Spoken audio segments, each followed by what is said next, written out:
Good morning, everybody. It's Wednesday. It is the 21st of May. Cold start to the day today. And I don't mean just because of the weather. Some substation was blown up, caught fire, sabotaged. I don't know what it was near my house. So I woke up yesterday and there was no power. I thought, well, that'll be all right. I've got some solar. I'll be fine. But then I forgot that my solar wasn't connected to my geyser. So cold water for the next few days until they sort that problem out, and it might even be like weeks. Do you Portuguese shower? Hello, Al. How are you? Oh, by the way, everybody, here's Alan Ford. It's Alan Ford. It's good to be with you. Good morning to you, and especially to you. So what were you saying, Portuguese shower? Yeah, you put No, a I had bucket. I had a cold shower this morning. It was horrible. But it wakes you up, hey? Yeah. I'm not one of those people who fell for that trend when it was a thing. Remember, there was everybody hopping into cold ice plunges and cold. and all of the- I never got into that. I'm not into that either. I can do it. I hate it. Okay. I was in there for just long enough to get all the things clean that needed to be cleaned, and then I got the hell out of there. See, I'll go in as Alan and come out as Elaine. Everything's it's just like it's disappeared. But you've been all over the place as usual. Alan has 14 holidays a year. Yeah, a few. He doesn't even fight me on it anymore. The only people I know who have more holidays than you are my brother and sister-in-law and their kids. I love that. Yes, they have holidays. They have one a month at least. So let me tell you. Let's just get to the theorem behind this. Number one, No, I'm not criticizing it, by the way. No, but there's a double home income. Right. Two men. We don't have dogs. We don't have children. Right. When your brother or people start the beginning of the year, they're paying 200,000 rand just for school fees. Sure. Okay. Then we've got to buy school clothes and pencils and tutu dresses that are so expensive, and and kids are expensive, so we have no kids. Then the great thing about our computers is that we can work on our phones. It's not easy to work anywhere in the world. Anyway, yeah. You could really work. So you could be one of those semi-digital So I'm nomads. often working. Yeah. Wherever I go, and then something dawned on me, which I found. We all say we wait till we're 65 or 70 to start traveling. Sure. Now, Gareth, No, by then you're old do you and know what everything. you want to climb up the Acropolis when you No. there's still no lift up there. I know. I was there last year. Okay. Yeah. I mean, it's incredible, but you've got to you walk through the, And I saw a lot of old people struggling. and they tease you because you don't realize you're walking through lots of restaurants and shops, but up a hill like this to get to this Acropolis, which is amazing, absolutely incredible. Yeah. And with one tree and no shade. There's no- So it's. Do I want to do that at 70? I'm asking you real. I don't think you're questions. wrong. No, listen, I'm not I mean, criticizing. Christ the Redeemer. I just did it now. Are we going to walk up Christ the Redeemer? You went up that mountain with that statue of Jesus, and I mean, I know that you're on a diet at the moment. Yes. But that must have been exhausting. No, we had cable cars there. There we had a plan. Oh, you didn't have to walk all that, because that's quite a You steep- go through a forest. I mean, okay. it's no. But like all these people jumping on Table Mountain, running up that lion's Yeah, head. look, I don't have time for that. I'm saying to you, what? So I'm going to wait till 70 to start seeing the world. No ways. So And we have to walk. We wherever you go, you walk. It's lekker. Sure, It's it's nice to where- walk on otherwise the you don't see streets, things, yeah. Freedom. It's all lekker. But so I think let's get this done now and rather live for the moment. Life is short. So where did you go? Brazil? Argentina and Brazil. We've got, don't we have the window seat today? Not today, it's next week. So we do this thing with travel.co.za, Yeah. and we talk about local and international travel and what people's favorite places are to go, and just fascinating locations all over the world. You'd love it. And I mean, Brazil, specifically Rio. I've never been to Rio. I've been to Sao Paulo. Sure. But other than that, I haven't done any of South America. And everybody tells me Argentina is just spectacular. So I've got to describe both because it's actually, I think for our viewers and our listeners to understand why these places are so incredible. This continent, firstly, is a whole mixed, very similar to South Africa. If you go to Buenos Aires, you got a lot of Italians that are mixed with the locals, with Spanish. You've got the whole bunch of people. Okay, Dutch, and then what's absolutely incredible, Gareth, is that this city is. It's got the tango. It is magnificent. It's beautiful. Lots of great restaurants. It's got history. It's got they had a whole tour on Dante's Inferno, and the incredible. Well, my cousin just got back from Mexico, and he said something so lovely. I mean, he had a couple of kind of hookups, I suppose, with these Mexican girls. Hookups. Mm. Yeah, Mexico. He said Mexico. If you think passion is dead, no. If you think romance is dead, you're wrong. No. He says go to South and Central America, and people dance, they kiss in the street, they sit on park benches and hug each other. There's music playing everywhere. That each city or town has its own square, and they set up food and drinks, and people are dancing and just having a wonderful time. To me, that sounds a hell of a lot more exciting than this like work ethic we've got. So let's now go to Brazil. Brazil is the land of the free. I went there 24 years ago. I think you remember at the time, those years to Carnival with my mate Lyle. Oh my God! Insane. That was ages ago. It was just excellent. It was superb. And now we went again. Went to a little town called Buzios on the coast. It was cobblestone streets with music and passion, and obviously it's carnival, so it's packed with people because everyone's off to this phenomenal celebration, and they have this blocker parties. So carnival, what happens is take Ellis Park, cut it in half, and then the Sambadrome basically is a street which runs for a kilometre, and of course the people come down for. We're talking about. Now, I want you to think about this: 10 to 20,000 people in a samba school, with floats the size of half of Disneyland's castle. Okay, that comes through the street, and 10 floats per school. 6 schools in a show, in a day, in a night, starting at 8 p.m., finishing at 7 o'clock in the morning, and it's just rock and music and dancing and going.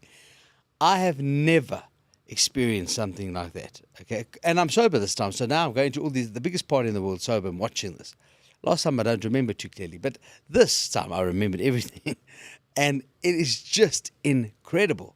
It's incredible to see these blocker parties. So these blocker parties, basically, they just decide, we say on the corner of Santon Drive and William Nicol, we're having a blocker. And what happens is a school comes with a truck, and it's got people dancing on it, and then everyone goes to this blocker, about 5,000 to 10,000 people, and all the informal traders are busy selling caipirinhas and hot dogs and whatever you want to buy, all these types of crazy things. And then you've got people dancing on the street, and then 1 minute you see 2 girls kissing and 2 boys kissing and a husband and wife kissing, and the husband and wife kissing the 2 girls and the 2 boys, and it's just... Sounds wild. It's wild, but it's free, and it's interesting to see.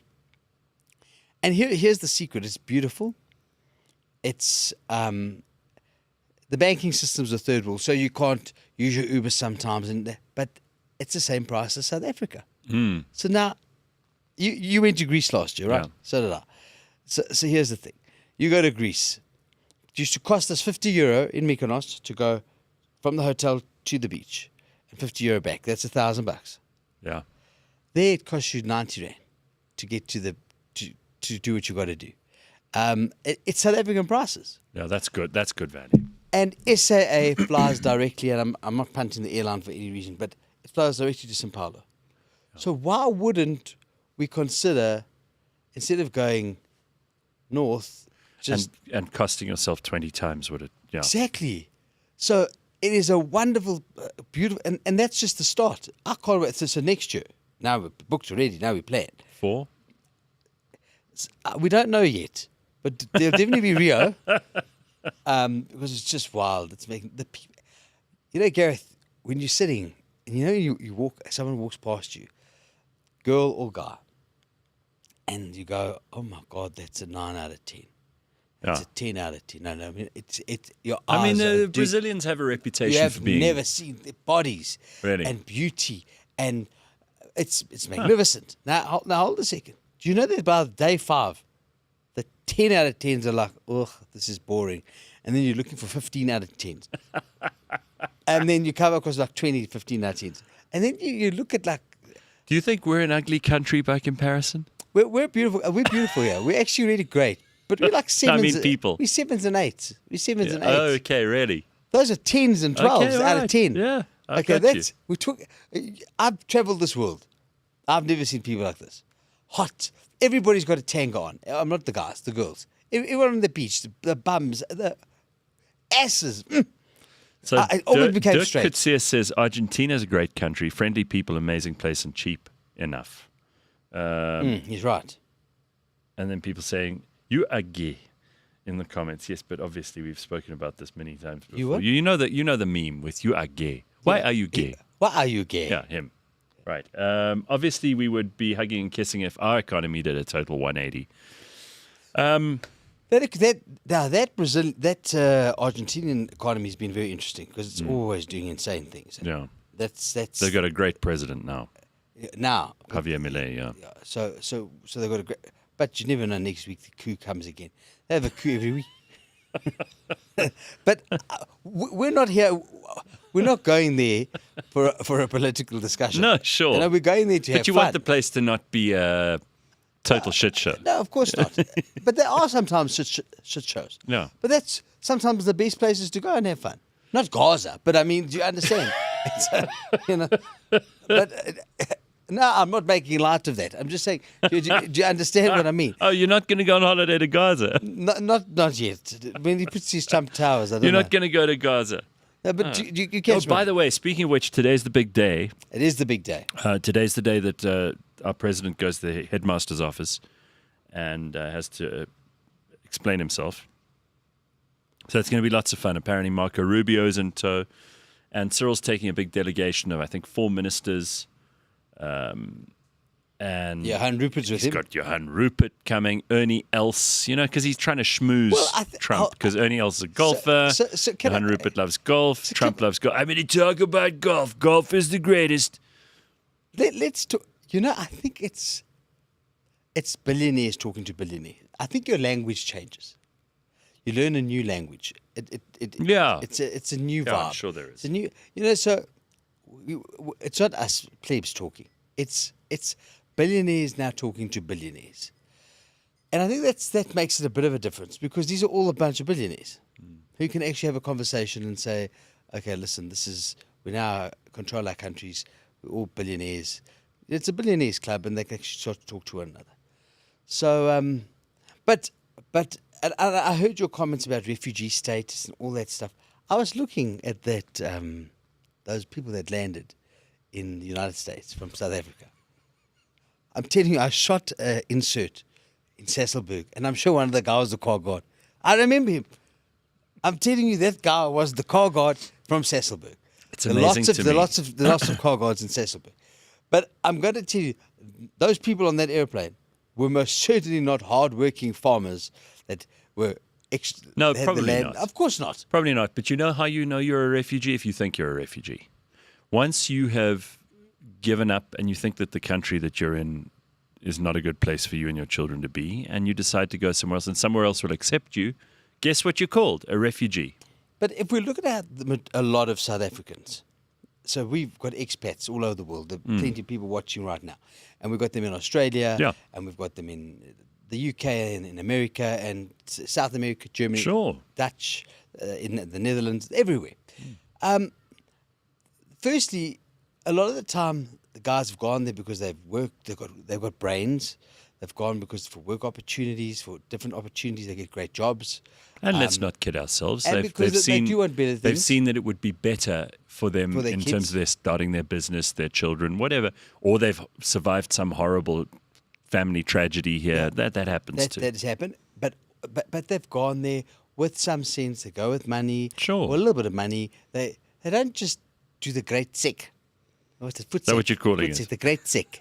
The Great Tsek. They do the Great Okay, Tsek. but here's what and I they want to put ask all you. their See, stuff. people and I know If you, I had nothing, I would do it. Yes. I know you to be an empathetic person. Yeah. And I know you're one of those people who would never be mean to someone who's poor or No, who of course comes from a not. country where there's genocide. No, of course not that that's what's happened with these guys, right? But it seems okay to hate like poor whites. And I've said this on the show before sometimes too. It's like we create a different category in our heads, and it becomes perfectly okay for people to say, and I mean, I do it, you know, car guards. We joke about the Sasselberg car guard or whatever, because you and I think that's funny. But we would never say that about someone from Gaza or Somalia, would we? Well, let's. And we've got lots of refugees in this country. They just don't call themselves refugees. We actually have refugees in this country. Well, So we have some, but they're not. We don't have a refugee program in South Africa like they do in America. We've got illegal immigrants up the hilt, and that's because and so does America, there are countries that other are places. worse than us, right? Yeah, of course. Yeah. The whole Syrian debacle. Sure.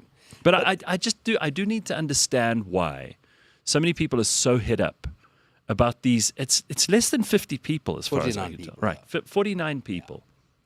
And this country, certain parts of it, especially the left, have lost their mind. And I can't help thinking it has something to do with the fact that some people are very married to the idea of being victims. It's important. It's a valuable part of their identity to be a victim. And if you use a word like refugee or previously disadvantaged or whatever the particular appellation is that they prefer to choose for themselves, you're almost attacking their value system at its roots, because you're saying to them, oh my God, these people who look like they're toothless car guards from Sasselberg or whatever, and it's fine to be mean to them, it's not fine to be mean to a Gazan refugee or a Somalian refugee. And it's a double standard, and that bothers me. But I do want to say the following. So I don't want to call these people refugees. I want to call them opportunists. Sure. They've taken an opportunity. Yeah, Let's yeah. get that right. They're opportunists.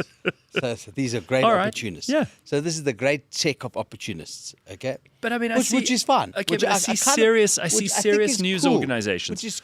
Which is cool to do if you want to do that. And I say serious news organizations in inverted commas because I don't believe that IOL or News 24 or what's the other one, Times Live, are real news services anyway. I think they've been degraded and debased so badly. They have about as much credibility as, whoever the doctor was who told us Biden was fine. So they're all going into the stories of each of these refugees. First of all, I'm not that interested in them. I don't know about you. But they're going into the story trying to find out whether or not they have a good enough case to have been. Let me tell you something. That is such low level. Yeah, we don't have any stories to tell Gareth, anymore journalism. It's just outrageous to me. I mean, these are miserable people. We would have had them on the show. I don't know, hey? We would have. I don't know. 20 years ago, we would have had them on. I produced you. We did the show together. We would have had. Would we have wanted to? Yeah, we would have spoken to them before they left. As they landed, we would know everything about them. Because I saw Annika Larson is in Washington. ENCA's Annika Larson. And as Cyril's car drove away, you can go and see my ex Twitter if you want to go and see it. And as his car drives in, he gets out of the car. Annika, this is a supposed journalist, right? And I've never had a problem with Annika before. I think she's quite professional. She's like, halala, Mr. President, halala. And I was like, Jesus, that is so lame. It's just so lame. I don't see anyone who calls themselves a serious journalist behaving in a sycophantic way like that, except when it comes to one side of the political aisle. And again, I think it has to do with his value system. I think that part of why Cyril's there, and part of why this is a major thing. I watched a fantastic clip yesterday from a guy who says that this is the beginning of the end of the ANC, because they've never actually been held to account like adults. In the first 10 years of our new dispensation in this country, the ANC were rightly given a fairly wide berth in order to put into practice all the things they'd promised. They had great leaders like Nelson Mandela and Thabo Mbeki and so many others at that stage who were doing an an unbelievable job of trying to keep this idea of a rainbow nation together, growing the economy. Thabo had it at 6-7% growth year on year for at least 3 years of his presidency. And then along came the middle decade with Jacob Zuma, and now this last almost decade with Cyril, and he's been there in the shadows the whole time as well. First of all, making tons of money as the biggest BEE recipient in the country. And second of all, as a very lackluster president who not only couldn't put his mask on properly during COVID, but forced us to follow all kinds of stupid rules in lockdown, has not managed to steer the ship in any positive direction. He's ruined the ANC. Well, it's been ruined under his leadership. And they're never held to account like adults, because it's always, but 30 years ago and apartheid and all this stuff, and nobody cares anymore. It's like, if you go to Germany now, you ask the average German about the Berlin Wall and communism, they'll say, this was a long time ago. But for some reason, we've been given a free pass, and white liberals in Western Europe have had a lot to do with that, because they are so desperate to ingratiate themselves because it makes them look good and they can talk at dinner parties about how they're helping Africans. This is what they like to do. They're patronizing beyond belief. That they come here like Ursula von der Leyen from the EU not so long ago. And then they sit and they rub shoulders with and laugh and glad hand each other at these dinners with people like Cyril Ramaphosa. And then they leave feeling like they've done something good for just like when you give a car guard 5 rand. That's how they feel about Africa, these white liberals in Western Europe and even in America. And then suddenly, when you get a guy like Trump who goes, actually, we're not the world's piggy bank anymore. I'm shutting down USAID because we're handing out not money and we're not shutting it down because we want to stop people who are suffering from HIV/AIDS. We're shutting it down because there are unbelievable amounts of corruption and fraud happening here, where the American taxpayer has to foot the bill for a whole bunch of bullshit that doesn't help Americans at all. And then people say, but Trump's so mean. It's unbelievable to me that this is the dichotomy that lives inside of everybody's head. And they're just unable to make sense of it. And then when a few white people, less than 50 of them, decide that they're refugees because there's this exception made by executive order under Donald Trump, people in the news media in South Africa lose their minds. They're like, but they're not refugees. It's not about, so I wanted to tell you a story. It happened yesterday. Our boxer that we do training with is a guy called Joe. And he told us a story. It had nothing to do with this. And he explained to me how when he was in Central Congo, because his mom was half Hutu and Tutsi, she was murdered in front of his eyes at the age of 5. Yeah, in the genocide. And that's we're talking about now. 92. Yeah. And then what happened was they wanted to rape his sisters.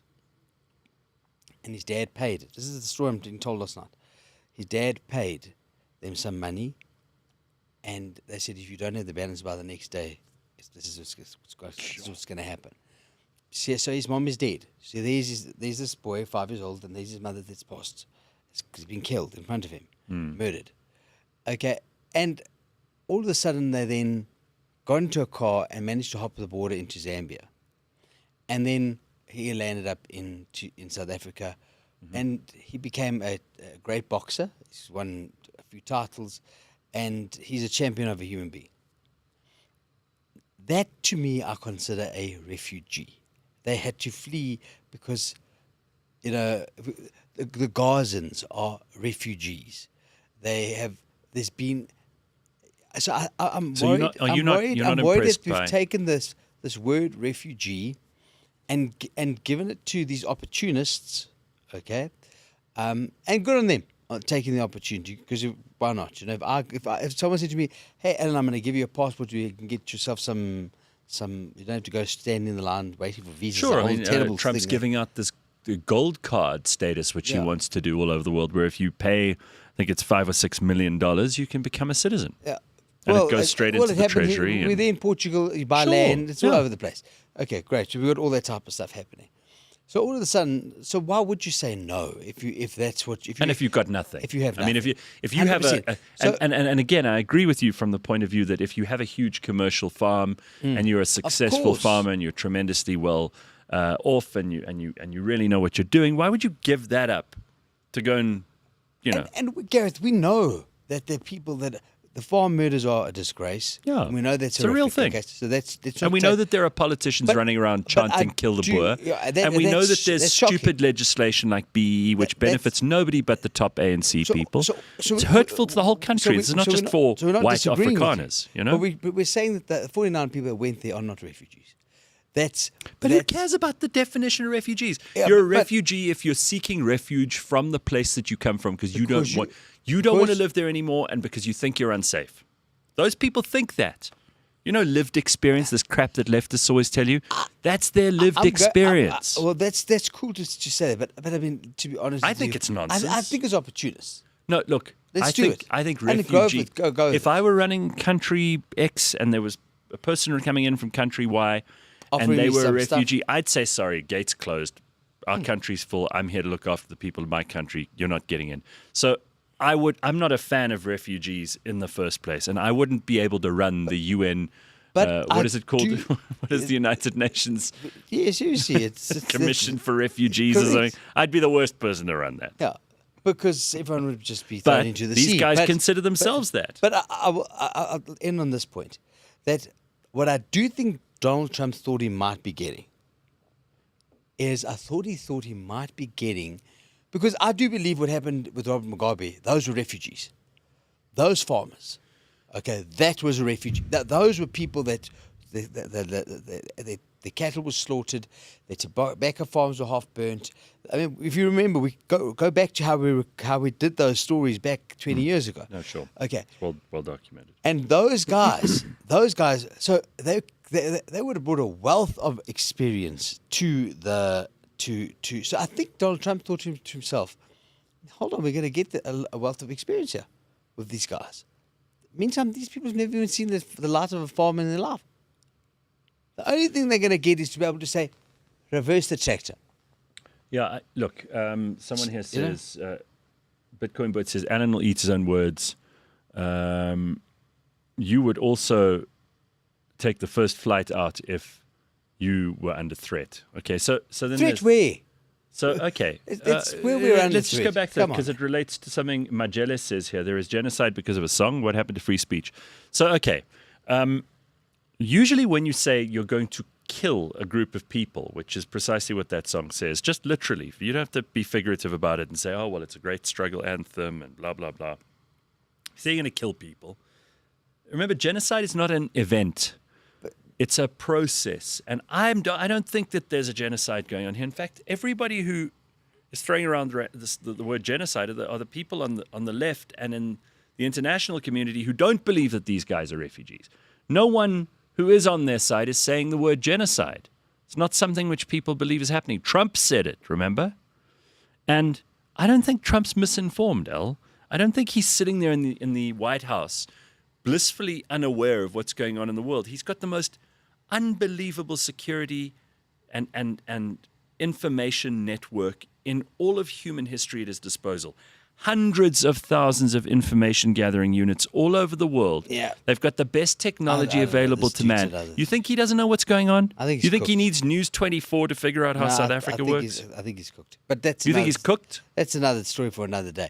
But all I'm saying is, coming back to eat your own word. Would I flee? Would I leave? Do you know what? If I could get myself a Portuguese passport, I'm not Portuguese, but why wouldn't I?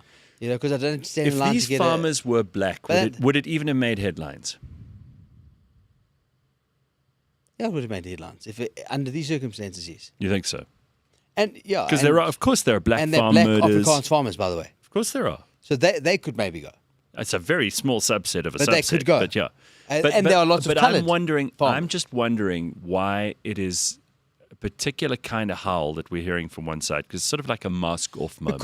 Because I think it's a mockery to what is actually going on Right. in so many it's a places. threat to some people's worldview of the victim hierarchy, which is so central to their belief system. Do you It's see like what I'm saying? the virgin birth or the resurrection is central to Christianity. It's a mockery to what Right. genuine suffering. Well, then Trump's is. not so stupid because he's mocking the enemies of Western civilization.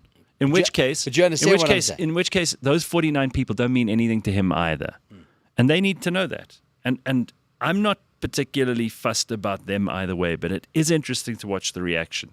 And if the reaction is going to send people on that side of the political argument into madness, then I'm thrilled with it. Then I hope there are lots more stories like this year. Well, we're in for an interesting year. We've got a new pope. Ja, habemus papem, Al. Yes. You happy about this new pope, American guy? Leo the 14th. 14th. Yeah, I thought the whole thing was... Well, this was very interesting to watch. I must tell you, as a Catholic. It Didn't was take so interesting. long, hey? Huh? It didn't take so many Didn't turns. take so long. It was only, 2 days? 2 days. I One and a turned half on days. the TV, suddenly It I was see out, we've got a new white pope. smoke. Yeah. Here we go. I do love the way this has been covered because it's so Western. So unlike popes in the past from Europe, you don't know much about them. When Pope John Paul became the Pope from Poland, no one went to go and speak to his sister. No. Okay, no one went to go speak to Pope Francis' sister in Argentina. Here we got an American-speaking Pope who loves the Cubs or the Sox, one of the two. I think it's the Sox. I get confused. And all of a sudden, his brothers are on the news media, and his nieces, and the girl that he kissed in high school. I mean. And I loved how this became an American story, a Western story. All of a sudden, we know about the Pope. We know we've got some more intel. Yeah. He speaks English. He speaks 8 languages actually, and I thought that this whole thing went down was really quite interesting, and I think that he's gonna. I think there's going to be a lot of interesting things that come from this. And I think people also try to politicize the papacy, but it's primarily a spiritual thing, and they're obviously because it's a country, It holds both. I mean, of course, that's the purpose of it. It's to be godly. I mean, that's why you're there. Yeah.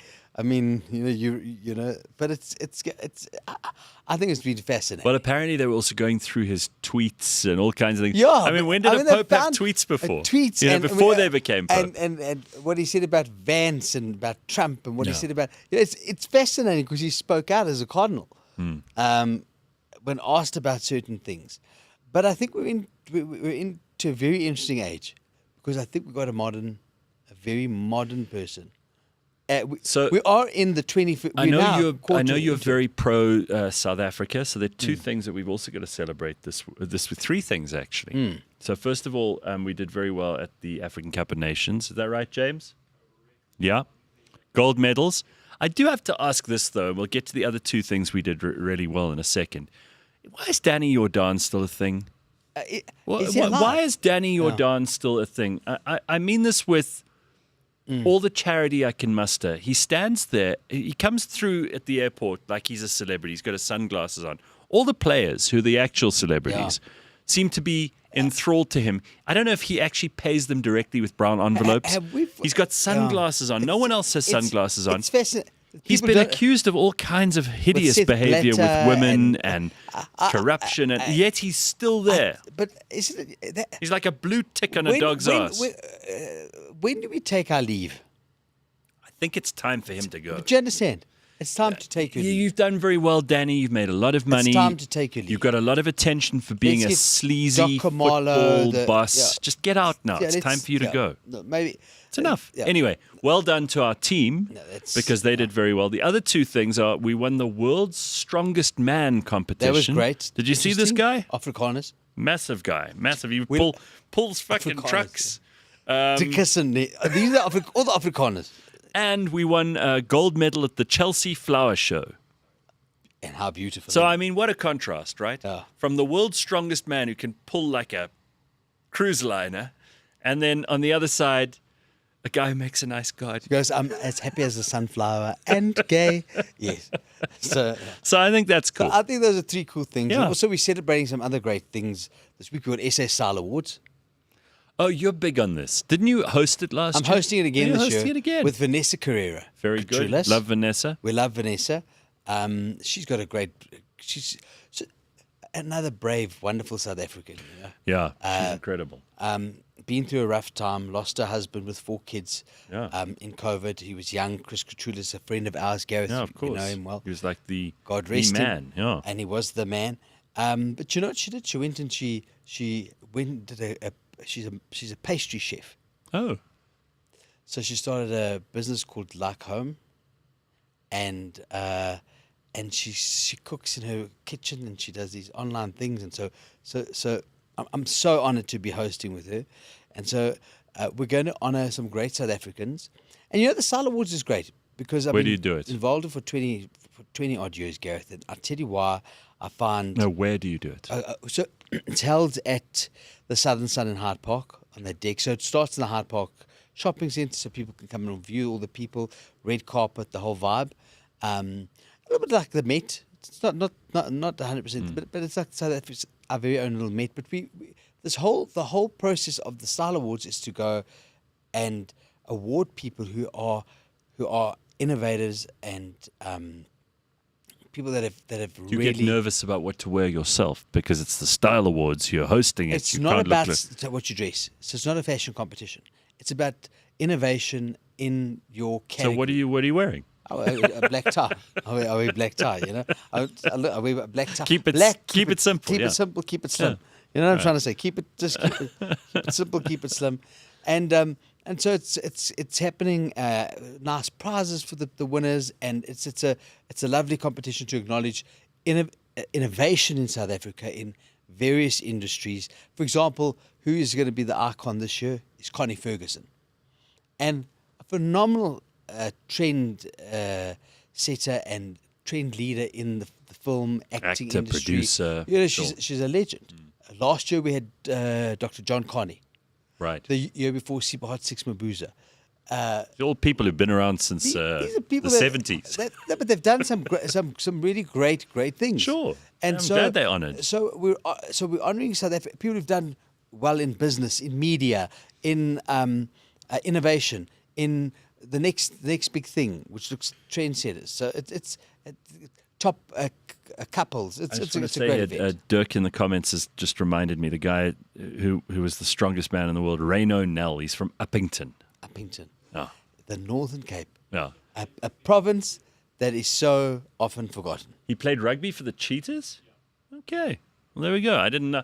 I wouldn't have known this guy, but you see, he's also not the biggest man on the planet, because there were other oaks in this competition who were even bigger than him. So sometimes it's not how enormous you are and how strong you look, because this guy is the strongest man in the world. So don't mess with South Africans. No, and Drickus is killing people. He's fantastic. He's great. Yeah. So we see. All right. So Style Awards. We've got a. Look at this dude. Yeah. Wow. Jesus. Sure. That's strong. And those are not balloons filled with air, by the way. That's a strong man. It's very heavy stuff. But and you see, I think Trump is thinking he's getting this guy. This is the guy. Maybe you're right. I'm getting We a need strong, more strong people. Strong. I like strong. Afrikaans. Yeah. You know, you get up 5 o'clock in the morning and they plow the field because I'll tell you something now. Farmers are South African in this country, farmers around the world, but I'm going to talk about they are incredible. Our farmers. I did a show or segments for a show for CakeNet, a period of time on agriculture, and with the farmers. Yes. What these guys do are incredible. I mean, you know, you arrive at Woolworths and you get that beautiful chicken. Yeah. Okay. Where do you think that damn thing come from? Yeah. Where do you think those plump, beautiful grapes come from, or that lovely orange? It comes from these people that get up 5 o'clock in the morning, and put their heart and soul into farming the land, and praying for rain or praying for less rain, and that have got great values, and in many ways, and these are hard workers. Like this guy, they can pick up a zillion kilos.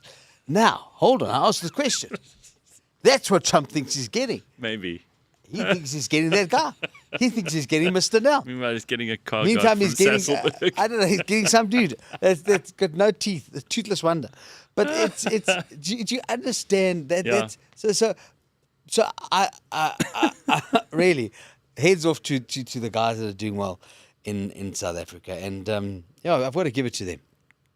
Our farmers are very powerful. No, I agree with you, and I think that they've achieved amazing things. And remember, that, there are parts of this country that are hugely fertile, like KZN, for example. But there are also parts of it, the Karoo, that these guys make garlic. It's unbelievable what they can grow there. And lamb. Lamb. And I mean, I we've got know the you don't finest grow lamb, lamb, but finest grow lamb up. in the world. These sheep eat there, and we end up with the best lamb in the world. It's incredible.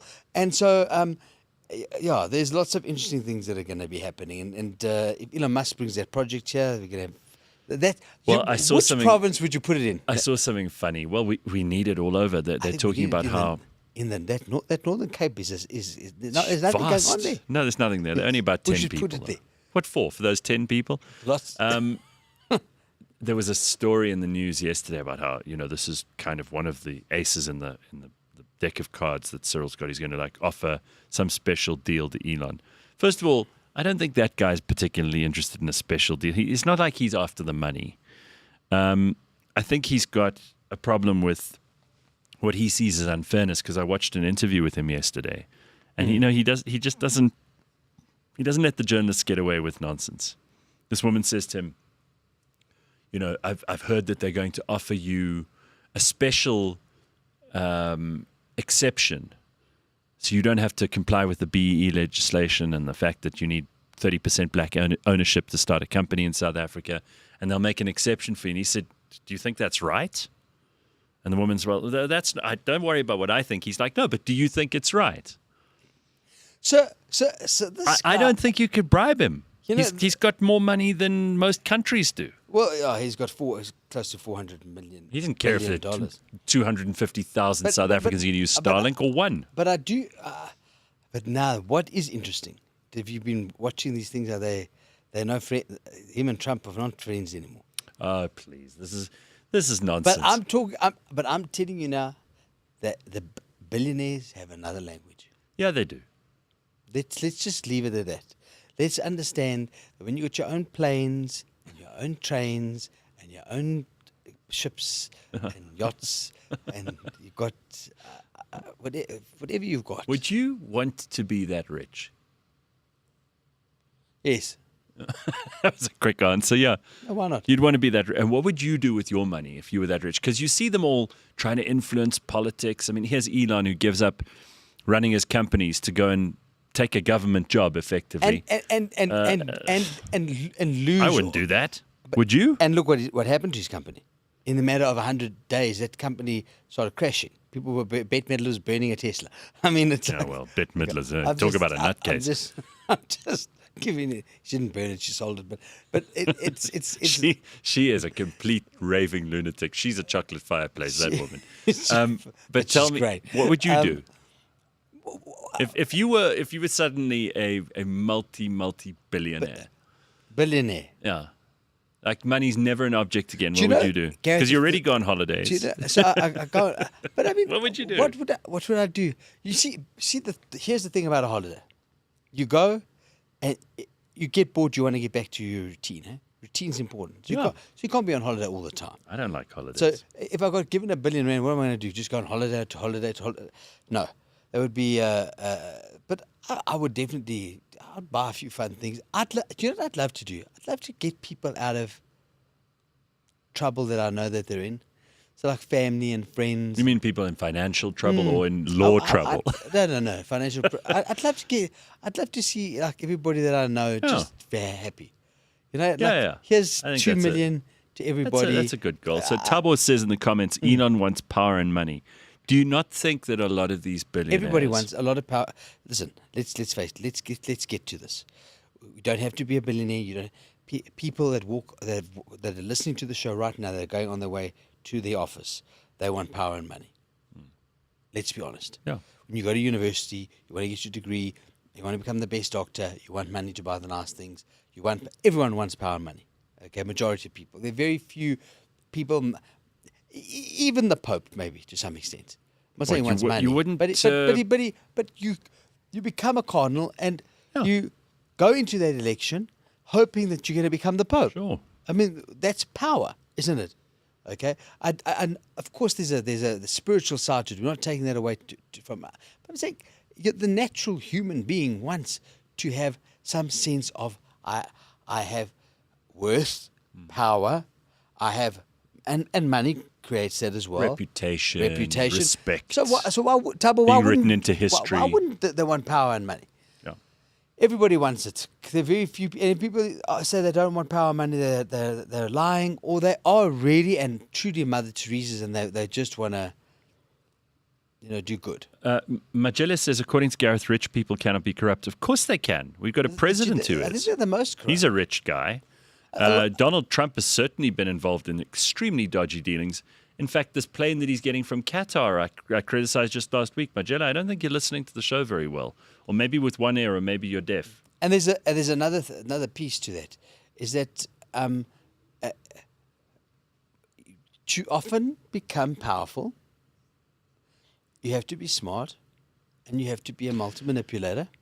And to multi-manipulate, you have to do certain things. The reason I asked that is because I've been reading. Be factual. I've been reading something interesting that was written by a philosopher, a Christian philosopher in the sort of 1400s, about the 4 things that motivate people, and one of these 4 is always your Achilles heel for everybody, right? So it could be money, power. We've covered 2 of them already. The other 2 are reputation, stroke fame, which is, if you ask anyone under the age of 25 in the world today who's got a phone, what do you want? They want to be famous, right? Yeah, they want to be Cristiano Ronaldo. Money, power, fame. Come on, yeah. And then the last one is pleasure or adventure, experience, which sounds good, but also has a dark side. So all of them have good and bad. There's no one that's better than the others. And I've been thinking about this a lot lately. And I've been thinking, well, what is somebody's prime motivation? Because everyone is one of or more of, 1 or 2 or 3 of those things in different quantities. And I'm just curious, I'm asking everybody I know, which one do you think yours is? Which one of those 4 makes you make bad decisions? Money, power, pleasure, reputation, fame. Well, I think the question is what makes you make sometimes. Let's reverse it. Which one would you put at the top of your list if you were chasing something now? Money, power, pleasure, fame. So something interesting happened. I was in a meeting, and the guy, I just mentioned it by the bar, and the guy turned around and he said, "This is Alan Ford from Mayfair. He can organize you anything." Now, I want to just go into this a bit. So, if you're in certain places, you say Alan Ford from Mayfair. Near Cadogan Gardens. How are you? And I go, no, I'm from Mayfair, Joburg, where we smash you up. The Lebs from Joburg, from Mayfair. And I want to talk to you about this word, this thing called reputation. Because I'm very proud to come from Mayfair in Johannesburg. I'm proud that where I've come from and where my heritage lies. And so the reputation of saying I came from there and I've got to live where I am now and do what I get to do now, it is an honorable thing. So for me, reputation is very, very big. I don't even have power in that. But it speaks to my legacy. It speaks to, I think, when you lose a parent, it speaks to going, wow, this is my reputation is from a legacy that I've... Well, you bear his name, yeah. I bear my dad's name. So there's a lot of things in that, So, and that's why I was so proud when someone said, "You're a Mayfairian." Yeah, I'm like, I'm from Mayfair. Okay, but you don't go there anymore. Mayfair's a shithole now. No, because the church is no longer there, but it's a shithole now. Actually, horrible place. It's not great. Not great. It's still a mini Somalia, but you're being kind. Yeah, those people are refugees. I will tell you. Actually, not wrong. But I will tell you something interesting though. There are 2 great things around Mayfair that are really things you must never... What, murder and rape? No. What? The Oriental Plaza. Yeah. And then they've got I like the Oriental Plaza. Fordsburg has become Foodsburg. Oh, really? There's lots of brilliant, great restaurants. India, beautiful food, Pakistani food, all down that Mint Road. Who would have known? Exactly. So Mayfair's still got some lovely stuff to it, and of course the Plaza's the best. You Well, can't beat yeah, the Plaza. I mean, it used to be the best until we discovered Shein and Temu. Now we don't need to go to the Plaza anymore. Yeah. I don't even know how those things work properly, and I always think It's a hell of a lot safer than going to the No, Plaza. the Plaza's great. So I want to tell people, if you want to go shopping for whether you want to be high end, Bugatti clothing or beautiful, Go there. Khaliks is still, remember Khaliks? Yeah. Who will dress me for the SA Style Awards? It'll come from the Plaza. Okay, proud. let's see quickly. Common Sense says, please ask Alan if he secretly wears drag. I swear I saw him in Cape Town. Have you ever done drag, Al? I dressed up like a woman twice. I looked quite beautiful, actually. I must tell you, I looked fabulous. And in the break, maybe I'll find the photo for you. Actually, can I tell you what happened? A well-known South African producer, director, trailblazer, David Bloch. You remember him? Yeah, of course. Ago. Yeah. He had a birthday. Puts on amazing He had a events birthday and party, shows. and it was a dress up in a drag party. Mm-hmm. And I had Sarah Kaminsky. I was doing an Nolene show at the time, Nolene on 3 Talk, and Nolene gave me her weave, and even her clothes, because we have a similar body. Funny enough. So you dressed up as Nolene. In Nolene's and I had her weave, and Sarah did my hair and makeup, and I looked freaking gorgeous, looked like my mother, and I loved it. It was fun. That was once. The second time was I dressed up like the Queen of Hearts for a Disney party for another friend of mine. But I've only done it twice. So that's all you know. Because you're not secretly I'm running not around I'm Cape not Town running in a around- dress. Yeah, Okay. not at the moment. Okay, But common drag sense, is I'm big. sorry. Drag is Sorry big to and disappoint you. Drag is big and drag is cool. I like drag. Drag's an artistry, Gareth. I've never found it Can I tell you something about this? I want to speak about. It's impressive, drag, but it's just not entertaining. It's like I don't like plays. But I wish, the greatest drag artists have been people like Evita Besaidon, Peter Durkheis, Sure. Barry Humphries, with Sure, Dame of course, Edna. Dame Edna. Hello, possums. The artistry of drag is. I get it. I just don't find it. I just don't find it as amusing as some people don't like stand-up comedy. Some people don't like musicals. Some people don't like football. It's all just a form of entertainment. So in America and around the world, they've got the RuPaul, who's becoming now massive. Okay, they've got the drag races. Outstanding success. Got the drag races. Sure. And the drag races. Never is the watched an competition. episode though. Okay, I don't know. it's but I mean it's won all the Emmys, year on year and year. It's one of the best reality shows. But drag is really cool. Drag is cool, and it's hard work. One day can we get a drag artist in here one day? Can I bring someone with me? Sure. What were you going to talk about though? Because they're satirists. Some of them. No. Some of them just like dressing up. Hold on. So A lot of them are just dressing up. So there's a difference. I want to explain to you about this. Let me just close this here to help people understand. Majority of the drag artists that you come across, being in musical theatre, theatre schools, it's an artistry. So actors. what are you trying to say? Acting. They're mentally ill. They're acting, maybe. Aren't we all mentally ill? No, but Isn't I there mean, something going on? musical theatre is not necessarily. But that's what they do. I'm trying to say that it's a craft. Yeah. Okay, they have their clothes made, their weaves done. It's a specific craft, guys. It's not men just dressing up like women. This is nothing to do with transgender. Okay, but we got onto this. I was asking you about which of those 4 motivations. And by the way, Congo Chris, I think it is, says here. No, it's not Congo Chris. It is Congo Chris. He says Thomas Aquinas is a hack, just repackaged Marcus Aurelius' meditations. So that's where it comes from. But I think it does, your first encounter with this thing may be Thomas Aquinas or Marcus Aurelius. I think it's still interesting to try to perceive and try to divine what people's motivation is. You said it might be reputation. Because you spoke about Mayfair. That's for me. Family. Like reputation's big. So, all right, but if given this option, right? I say to you, you can have $1 billion money. Mm-hmm. You can be president of this country for life. So it's equivalent to $1 billion. It's our big king. Sure. You'd be a king, right? King. But a king with power, not Yeah, just a okay. figurehead. Right.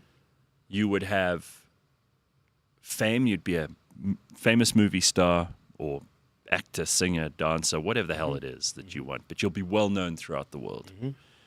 And the final one would be that you would have, I don't know, the hottest boyfriend in the world and travel the world. Which one of those four would you want the most? The king one, because you can do it all. Think about it. So you're saying power goes at the top of the hierarchy. Power would give you it all. Think about it. Power would give you everything. Power would give you the travel, the experience. I do think fame is a, because you remember fame and reputation, two different, well, maybe not two different things, but you know, Gareth, I think it must be very, very hard to, when we were on radio back in the day, I remember being on diet. And what happened was we spoke about it on the radio show at the time. And I was losing weight, or attempting to. And I was eating chips at Macrib. And a woman came up to me at the table and said to me, "Aren't you on diet? Is that a part of your diet?" No, someone you didn't even know. I didn't know who this person Yeah. was. I was so taken aback. So, you know, when fame's a dangerous thing. Yeah, so Mapelo says in the comments here, fame scares me. I'm currently working with an international award-winning music producer and DJ. He's very successful, more than most South African artists, but he's not a celebrity. People don't care what he does.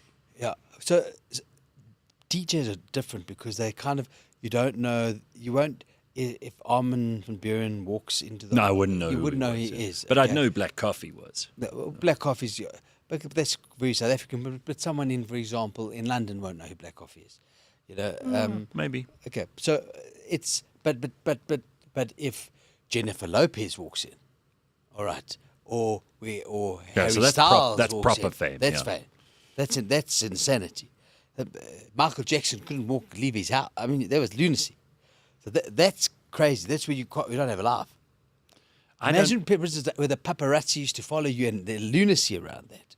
So fame is Fame's not it's not my favorite. I mean reputation. It's the least important there to me. I'm talking about reputation. But I mean, do you want to be a Harry and Meghan? Jesus, what do you think of Meghan? Because everyone else is piling in on her, and I know you'll have a different point of view on this. Do you know what I think? Have you watched her show? Jesus, it's awful. Terrible. She's awful. She's so inauthentic. She's so inauthentic. She's Come the on. most fake person I've ever seen. So what do you think of her? Horrid. What do you think? Horrific. Do you think that she's do you think she's an evil, scheming Machiavellian, or do you think that she's just self-absorbed and self-absorbed? I don't think they scheme. I think she comes from an American mindset, which comes with a lot of arrogance, which comes with a lot of I want it my way. I was an actress. I was famous on Suits. Damn, you had one role as you're cool. Okay, you were not bad roles. She was fine. I mean, the guys in Suits were much better than she was. But to be honest, but yeah, she.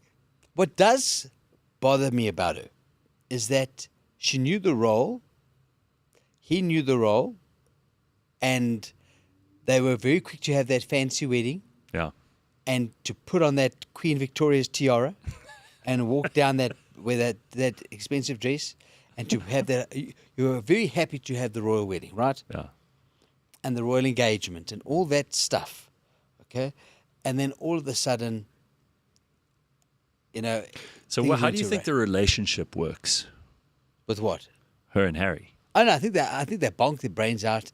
You think there's a lot of that? I think There's like a genuine attraction. I think they really are. I've met him. You've met him. He's a cool. He's a very regular guy. But I think he's very much more the Spencer side of things. because his mother was a Spencer. We know this. We know the Spencer. Okay, but then are you? So I do think he doesn't fit into the cookie cutter royal mold. He did for some period of time, but I think Meghan came and took him out of that. But I think he shamed the family and the role. Yeah. Go to America and shut up. That's what you should do. Just go and shut up. They're trying to They're peddling. They're peddling. Everything. They're like Anything they can peddlers. get to sell, they're They selling. are refugees. They are refugees. I mean, okay. I mean, they were rich refugees. Okay. I mean, they had no house. Tyler Perry had to give them a house. Okay. Think about it. Tyler Perry had to give them a house. Give them a house. You're right. Okay. And security. How embarrassing, actually. Do you know that? Do you know that? And then he goes on. You know what? I love the monarchy. I love the monarchy. I love the history of the UK. I love what the Queen represented. The King has, I think, only done. I actually have loved Charles since I've watched documentaries on him. Because Gareth, the King has done incredible things. The whole revolution on organic fruits and vegetables was started by him. I mean, I'm trying to tell you. He talks to trees. I mean, the Prince's Foundation. He saw all these people on the streets, and he got them to get jobs. I like the guy, and he's a cool guy. Sure. And I think William's going to be a cool king after him. Okay, his dad's got cancer. It's been We're a talking rough about road. Harry now again. Yeah, and now he goes on the BBC to talk about security details. Spoiled brat. They're brats. Brats. There we go. And she's a brat, and he's a brat. And playing race cards, and then playing the death of my mother card, and playing the victim mentality. That's it. Yeah, we can't. You can't. They're based, and they're refugees. Okay, so here's something interesting. Meghan, as insufferable as she is still quite attractive, says Carl. Nothing wrong Old with that. Rusty Roof is actually punching above his weight. Listen, I find him he's still attractive. Nothing wrong with him. I mean, it's nothing like there's a ginger there. It's nothing wrong with the guy. I think it was one of the best looking gingers they've been in. Chris Smith said it's as bad as the Gupta wedding, watching that Harry Meghan wedding. I don't know about that. At least it wasn't. At least they weren't flown into our country and took over Sun City. They took over Sun City and treated the waiters very badly. Those Guptas were rubbishes. Terrible people. They were dread. Actually, do you know the three of them? And do you know that I was one of the first people to meet the Guptas in South Africa? Okay, wait. We got to hold that story. We got to take a quick break. We'll be back in a moment. Alan Ford is with us. We're having a bit of a mad Wednesday here. Let us know what's going on in the comments. Join us on YouTube, like, subscribe, etc., and we will be back in just a moment. Don't go away.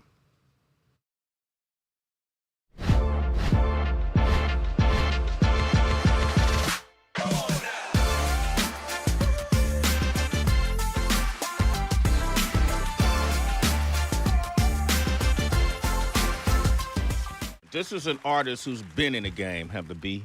I'm the best rapper ever. This is not a speech, no, it's the breath of an idol with killer verses like I beat you to death with a Bible.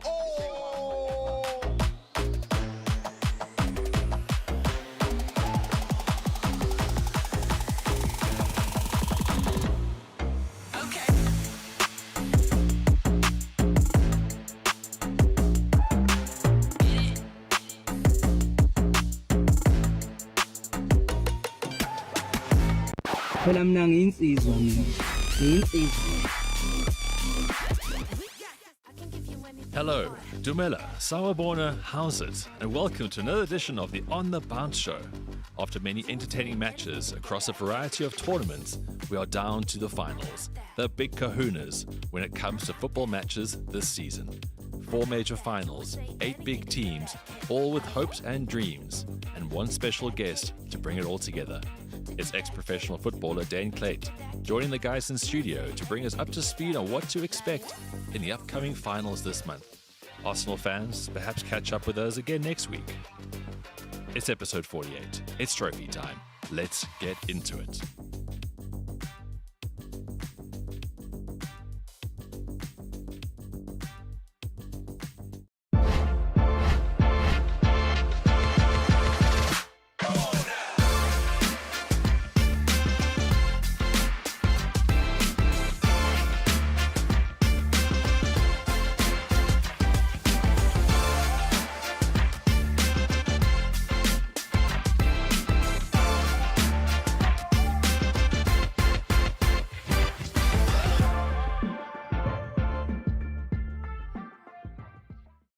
All right, good morning and welcome to the show. If you've just woken up or maybe you are on your way to work already, you've got lots to do today, good. We need productivity. Our president is reporting in at the White House this morning, morning American time, so it'll be this afternoon South African time. And I don't think there's been an international meeting for a South African leader since Nelson Mandela that's been this important. Yeah, this is big. Like, because we've always kind of been ignored. I even heard journalists saying yesterday, why does Trump give a damn about little old South Africa? Most Americans just think of safaris when they think of us. So it's great to be in the spotlight. Let's hope it's for the right reasons. That's all. I think what we just wanted to... Alan Ford is here, by the way. And someone asked here... Good morning. How you doing? Someone says, please tell us who Alan Ford is and why we need to listen to his opinion. This is Durban Dope. So Alan Ford is a producer of television shows. He is a public personality. He's been in the media business as long as I have, if not longer. We've worked together for years. Talk show hosts together, yeah. So Al's always got very funny stories. And that person's from Durban. Currently, he calls himself Durban Dope. Durban Dope. Do you want to say something, Tim? No, it's just, how's it? How are you doing? Are you? Jesus Christ, is that you, Alan? That's the one I did now. There's Alan Ford. Do you want to know who Alan Ford is? That's him. But look at this one. Who are you dressed as there? The Queen of Hearts. That's the Queen of Hearts, yeah. But look at this one. This is the one that I borrowed Nolene's stuff. Seriously, that's all. That's Nolene's weave. That's Alan Ford in drag. That weave was on 3 Talk. My God. That weave was on 3 Talk. Wow, El. And that was her shirt. And that I'm pretty. I'm a pretty girl. You look like Meghan Markle, just a bit fatter. A bit fatter, yeah. Yeah, that's all right, so there we go. That's who Alan Ford is, and he's our guest this morning. Yeah, and we're talking about all kinds of shit today. And if you've just joined, we were talking about drag. Someone said, do I dress up? I've done it twice in my life, and I just happen to have the photos, yeah. So someone here, Slippery Pickle, says, if John Steenhuisen was ever president, he'd be a sitting president and not a standing one. John Steenhuisen could do with some tips on how to lose weight. Can I just tell you? Do you got know that very big. Do you know that my watch just went? I just got this. Last time I had a watch, I was 11 years old. Why are you wearing that watch? Because for exercise, Oh, for dieting. is it a fitness tracker? Yeah, correct. And it just said, my watch said to me right now, it's time to stand. Have you ever had these watches before? Time to stand. Oh, really? So stand then. No, I don't You've want got to to do what it tells you to. So I've got to push the button to say, listen. Carl DeSantos says, Durban Dope, catch a fucking wake up. This is the show's favorite gay. Thank you. There we go. Yes. That's all we needed to say. It's a hey gay day. Hey gay day. Yeah. Queen of Tarts says Viasen. Not Queen of Hearts. Queen of Tarts, yeah. Okay. I think I've played the game. Yeah. Ellen in drag looks like one of those Afrikaans refugees. No, that's not true. That's not true. That is pretty. That is pretty stuff. That if I went there, I look good. I look good. Come on. All right. You've got to Very own good. it. But No, hang on. You left us on a cliffhanger just now. yes. People think you're a name dropper, but you've actually met tons of people. So Yeah, you've yeah, got yeah. stories about... I mean, you posted a picture the other day of you with Bono, which I remember. But Yeah, I we didn't did know that. you knew the Guptas.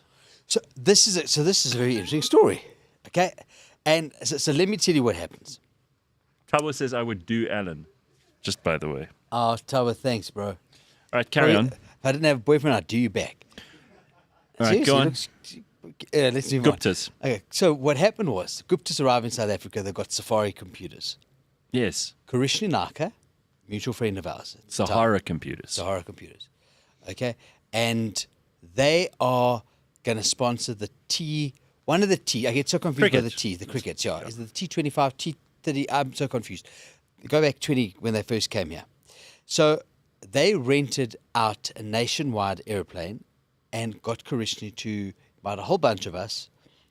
You were probably invited at the time, but you hate things like this, to go along to Cape Town, to go and to watch the cricket game, stay at the then Arabella Sherrington, which is now the West Inn, in this fancy, beautiful hotel. So Danny Kaye was there, Vanessa Carrera, Leanne and Danny were together at the time, Leanne Dievenberg. A whole bunch of us went, okay? Seriously, to go and watch the cricket.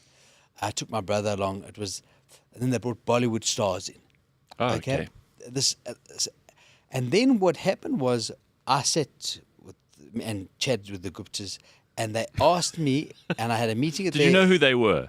Remember, they weren't the Guptas. They were just three Businessmen. South African, Indian businessmen who'd come to South Africa Right. who wanted inroads within the various. Atul and Rajesh and But they wanted to meet the South African movers and shakers. sure. Edith Painter, that's who they wanted to meet. and so at that particular time, I had just started my production company. And they asked me if I would come and do, they wanted a documentary done on their poor family, where they came from in India. Right. And what they've done with this brand, Sahara brand, which is now sponsoring the cricket team. So I think it was South African cricket team they were sponsoring. Okay. And they brought all these Shwara Rai and all these people who came from India. So I went to see them, and I put this great documentary series together on their family. I've been quite impressed by these guys. And I quoted them for 250,000 rand because I had to go to India and we had to film in Sure. India. And That's quite reasonable. Yeah, quite reasonable. 250, It was a while ago, but it really was reasonable. I promise you. Yeah. You could never get cheaper. And they said I'm too expensive.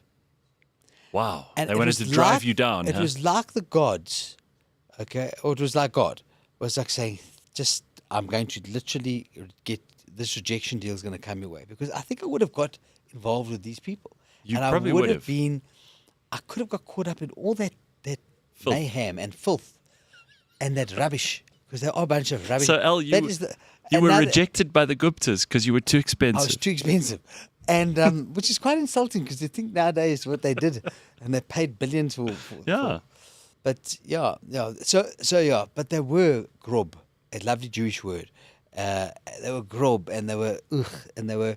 I'll never forget the event started with the dinner after this whole day of traveling. Only started at 11 o'clock that night, and we're thinking how rude these people were. We were all irritated. We were so drunk, all of us at the time.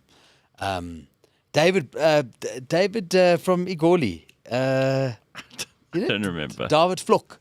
He was with us. It was, so that we all met the Guptas before the Guptas were the Guptas. Okay. Now, you said another thing that you're going to be doing this year is you're going to go and see, you're going to 3 concerts of like. So let me tell you what happened. Okay. So I've always been interested, because like a lot of guys would say like, how's it Alanis? So I loved this artist, Alanis. Who says that? Like my mother will say Alanis. She's just being funny, like, Oh, because your name is Alan. Alan, yeah. Oh, Alanis. okay. But Alanis. we all know Alanis Morissette. Alanis, yeah. Yeah. So, and Alanis was named after her father, Alan. Okay. that's I where didn't she know got her that. name. That's where she got I thought her you name. just had a stroke or something. The No, way you no, were. no. He was. Didn't you guys hear No, that? He was I going wasn't around. having a stroke. So- and- It sounded like you were having a stroke. And I had an operation 25 years ago, and the anaesthetist was playing "Thank You" Yeah, great song. by Alanis Morissette, Lovely song. and it's gratitude, and it's a great. And I went under for this big major operation To that song. to that song, and I've always wanted to go and see her. So I said to Rian, my partner, I said, I want to see Alanis Morissette. She's from Canada. She's probably touring Canada. I've never been to Canada. Let's go to Canada. And then we found out, no. Guess what? She's going to be at a Belfast festival in Ireland. Okay, so this is so cool. So I'm going to Ireland next month to go and see Alanis Morissette. Okay. I'm very glad, by the way, that when you were going into anesthetic with this big operation, you weren't listening to her other song, You Ought to Know, because then you would have had a terrible time. Yeah. Oh, yeah. Or isn't it ironic? Yeah. Don't you think? I mean, it's Yeah. It's not all happy and grateful and lovely. Yeah. So, But yeah, I think she'd be amazing to watch. She's amazing to go. She came to South Africa years ago. Did she? Yeah. I don't know why I missed think, that. I don't think I got to see her, but most people who grew up in the late 90s will know her music well. And she was one of those breakout solo female artists. Indie rock. Yeah. of Yeah. that time. There were a few of them. You know, it was her. There was Joan Osborne. Yeah. There were a couple of really good singer-songwriters. So who else is at this festival? Who else? 2 days before her, Justin Timberlake. And I mean, It's the Has-Been Festival, huh? if I was out, I would have had pictures of Justin in my room. You know, like you When you were younger. when I was younger, because I wasn't out. But so I thought, well, let's go and see Justin Timberlake. All right. Then we've got lots of great friends. So now you got 2 days there instead Yeah. of just Alanis. So Belfasting. Okay. Then Rian said, well, it's the Nederlands 750th birthday. We should Holland. also pop into Holland. But they Okay. said, do you know, everything's going to be orange. It's going to be great. That whole Amsterdam, the Amstel River is going to be great. Yeah. So then we thought we'll do that. And then, Gareth, we thought we'd go to Gay Pride in London. Of course, And you'd have to. no, there's no, not because of Don't that. you have a platinum invitation to Gay Pride in London? No, but there's something great about the sales in London are incredible, by the way. So clothes shopping. So we want to go to London. And guess who is in London? Who? It's her last show with the London Philharmonic Orchestra. Who, at PJ the O2. Powers? At O2. Who? Diana Ross. Oh, okay. At I was 81 close. years. At 81 years old. She's 81. Did you see her? Did you? If you can, if the guys, can you find a photo of Diana Ross at the Met Gala? Just go have a look. Go have a look at how great she looks. 81, huh? She's 81 years old. Ain't no mountain high enough. Ain't no valley low enough. Ain't no river. And you know you catch You're them now excited about that. because they're close to God. No, of course she hasn't. You know, But, she's had a good innings. The bucket's close. We're not going to kick it yet. But So I remember so it's good to see this. there was a concert that they got her out here at the Dome. You and Yeah, I was there. I remember standing there. She was on late, and I think a lot of people had gone home because it was like a charity dinner or something. you remember I got us the table. We were. Right. It was you, So- myself, Nolene. And then Arena. and then there were only a few people left towards the end, and Diana Ross kind of dragged herself out on stage. And she still sings. She's. You know, but I mean, she's Motown. it was wild. There were She's so few incre- people left watching her. So- and I thought this is one of the greatest singers of all All time. time. all time. You know, from the days of the Supremes. I mean, Dreamgirls, the whole I musical. wonder how and- she's going to be at 81, though. Do you know what? Have you got that picture, guys? Find that picture. Find that picture from Diana. She is she is fantastic. She's got it. I watched an interview with her. She's got it. And we had her on Nolene show. to Really? talk. Yeah. And we had to film her. It was very interesting. She come into studio? Came into studio, but none of it. Nolene could be on a close up. She couldn't be in a close up. Oh, really? There were rules. There were rules. Everything had to be on a wide. But she was fantastic. She thinks that she had wrinkles. She really didn't. Yeah. You know, My God. that was her at the Met Gala. Now, That's a bit. You know that's how a bit- strong. You You know know, how in the strong. words of the 20-year-olds, Elle, that's a bit extra, hey? but can I be honest with you? Do you know how heavy that dress is? At 81 years old to walk with that. Well, she might have had mechanical help. Well, there's nothing under there. But Are you sure? now, if you, do could it- hide a if city they can under find a that thing. picture of the close up of her face, you can see how good this woman is, and that is why there is nothing more beautiful than black women getting older because they do not Some, age. Black some. does not crack. But Winnie it's an Mandela. it's Winnie an Mandela. It's my an Winnie. individual thing. My Winnie Mandela looked magnificent at 80 years old. So How do you think you're going to look at 80 years old?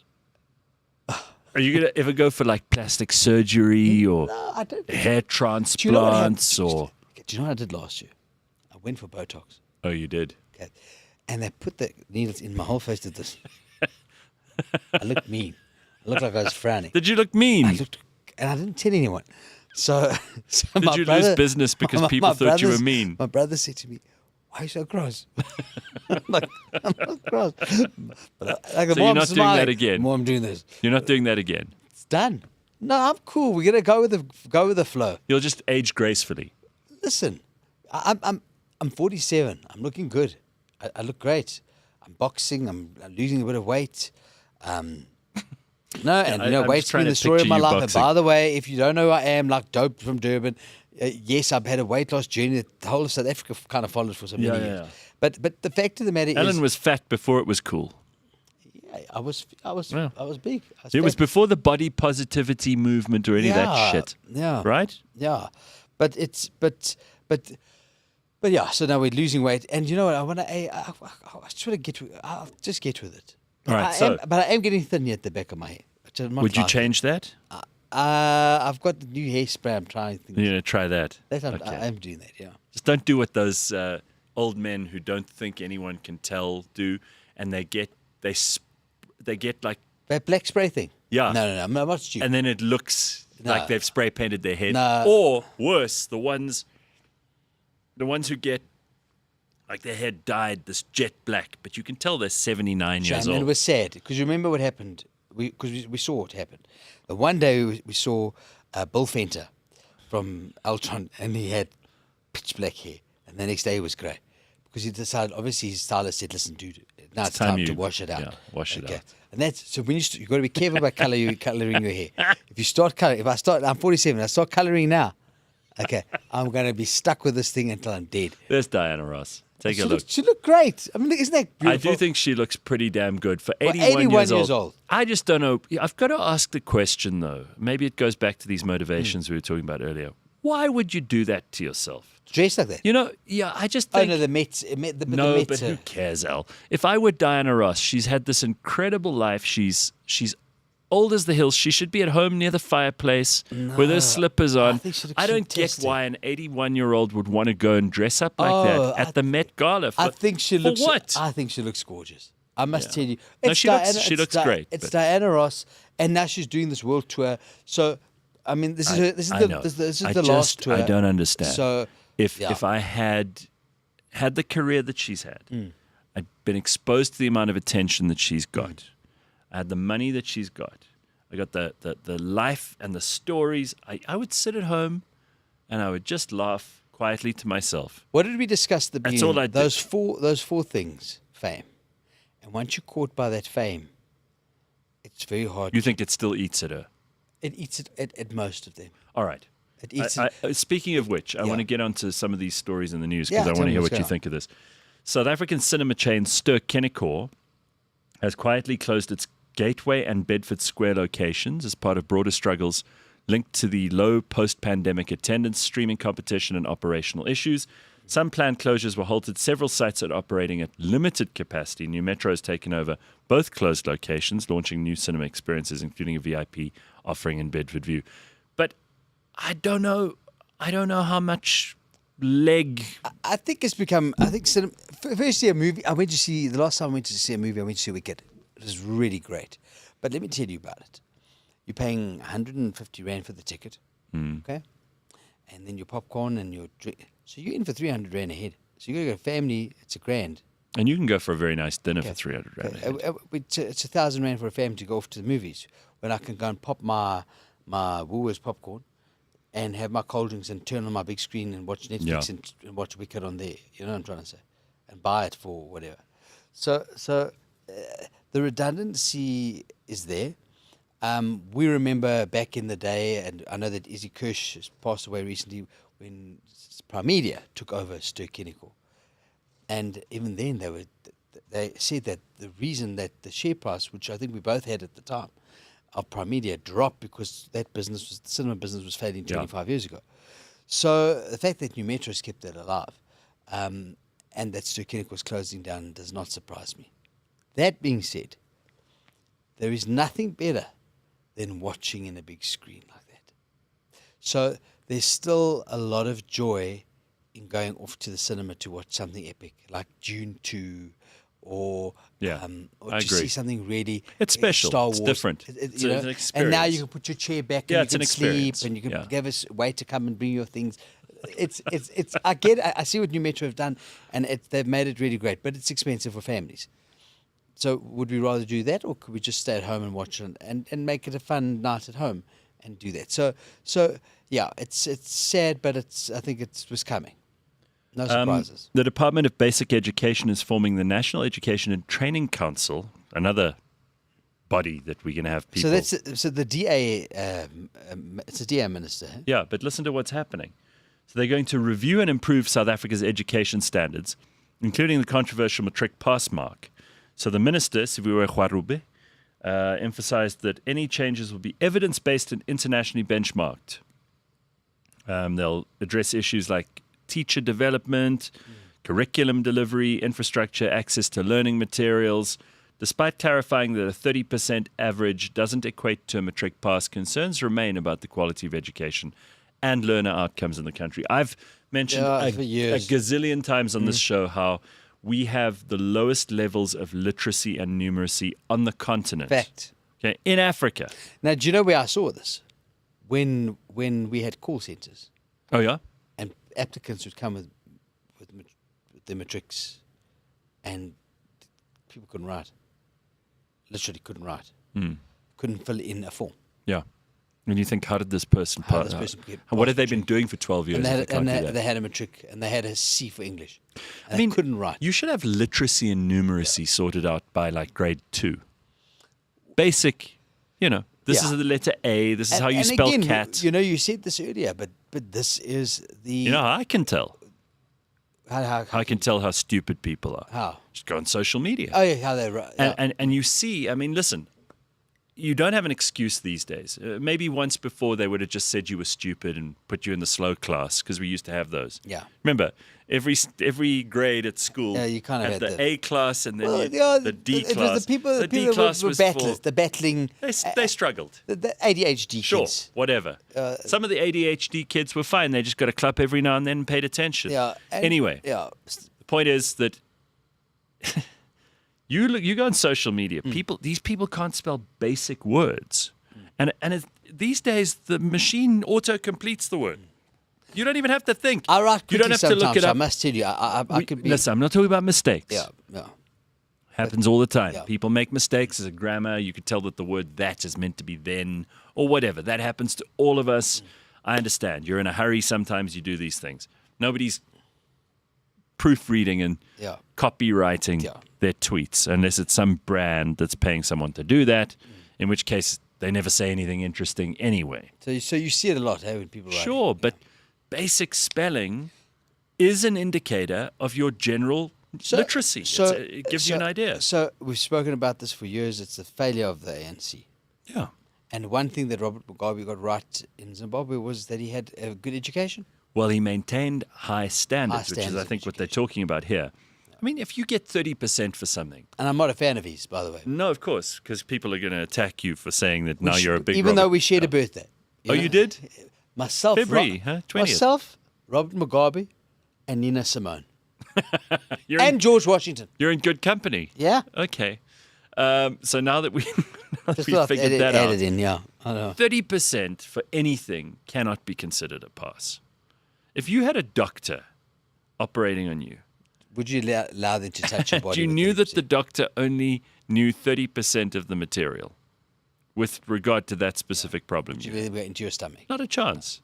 Point done. You wouldn't let Finished. that person drive a piece of heavy machinery that you owned. You wouldn't let them park your car at the shops. You wouldn't let them unpack your trolley. There are people They'll that only drop 70% of your stuff. You're talking about 30% of your stuff you're talking won't about be literacy dropped. and stuff. But there are a lot of people that are technically minded that can be boiler makers and they can do other Yes, things. but you still so You need to be able to numeracy. write If you're a boiler maker, you have to kind of know your name. dimensions and be able and to to write your name. and figure out that's the basic stuff. calculation. No, This is it's fact. so fact. these are very, very basic things. Fact, yeah. So I applaud the minister and the Department of Education. Now we've got another But thing we're paying for: National Education and Training Council. Can I just say something? With 30 years into Yeah, this, how come we haven't figured this shit out yet? 30, really? It's embarrassing. I'm like, 30 years, really? Now you're going to put a council together to get people to get smarter when books are still not being printed and kids still can't go to school properly. Come on, man. Yeah, stop spending money on crap and sort out. It's just a load of bullshit. Well, I don't often swear, but it's boring. You know, Gareth, this is boring. We had this conversation 20 years ago on radio. You and I would have this conversation. here's something. And we had a good Here's minister something there. that's not boring. There was a guy, I don't know if you know that at Blenheim Palace there's a gold toilet that was stolen. Where? Do you remember? It was an art exhibition. Ah, it was yes, a golden of course. toilet and it was stolen. So his name is Frederick Doe, the guy who stole the toilet. The toilet. He was spared jail for his minor role in the 2019 theft of the £4.74 million gold toilet from Blenheim Palace. The judge ruled Doe was manipulated by the main culprits, and they gave him a 2-year suspended sentence and community service. So he didn't really get into trouble. Yeah, that's The bigger and more embarrassing the thing is you steal, the less likely you are to go to jail. what I find fascinating is that an art exhibition, and I go to these momos and these art, Oh, really? when we You travel. It's quite culturally always quite sophisticated, cool. huh, Al? And you know, did you see the one that sold with a banana with a sticky tape on Yeah, the wall? that's outrageous. That's outrageous. So there's some beautiful stuff, but I Modern art's do I want to revolting. see a gold toilet in an art Al, exhibition? modern art is revolting. A lot of it is not great. 99.9%. I must say, I was quite surprised Robbie Williams had a exhibition on with all these words of rehab created around Would you ever buy something like that? cassette tapes. Because I was in rehab, yes, I probably would, because I found it quite interesting. You see, you're the person who's ruining going. it for the rest of us, because Yeah. you'll buy that nonsense and, Yeah, but it was- frame it and put it up in But your I think house. it's because it's Robbie Williams, because he's cool. Yeah, right. I still think he's got it. I just don't think people can do beautiful things anymore. Not to the degree that they used to. No, I Buildings look like shit. Paintings look like shit. Sculpture's revolting. Did you see that sculpture they just put up in New York? But Gareth, I think there's a lot of beautiful stuff. I think there's also a lot of ugly stuff.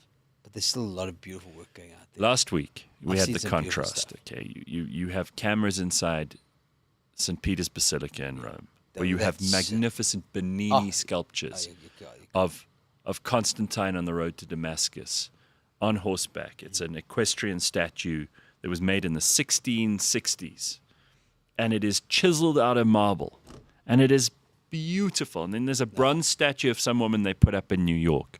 She's obese and looks pissed off, and I think she's got a mobile phone with her, and it's made out of bronze, and it is just so ugly and unattractive. Okay.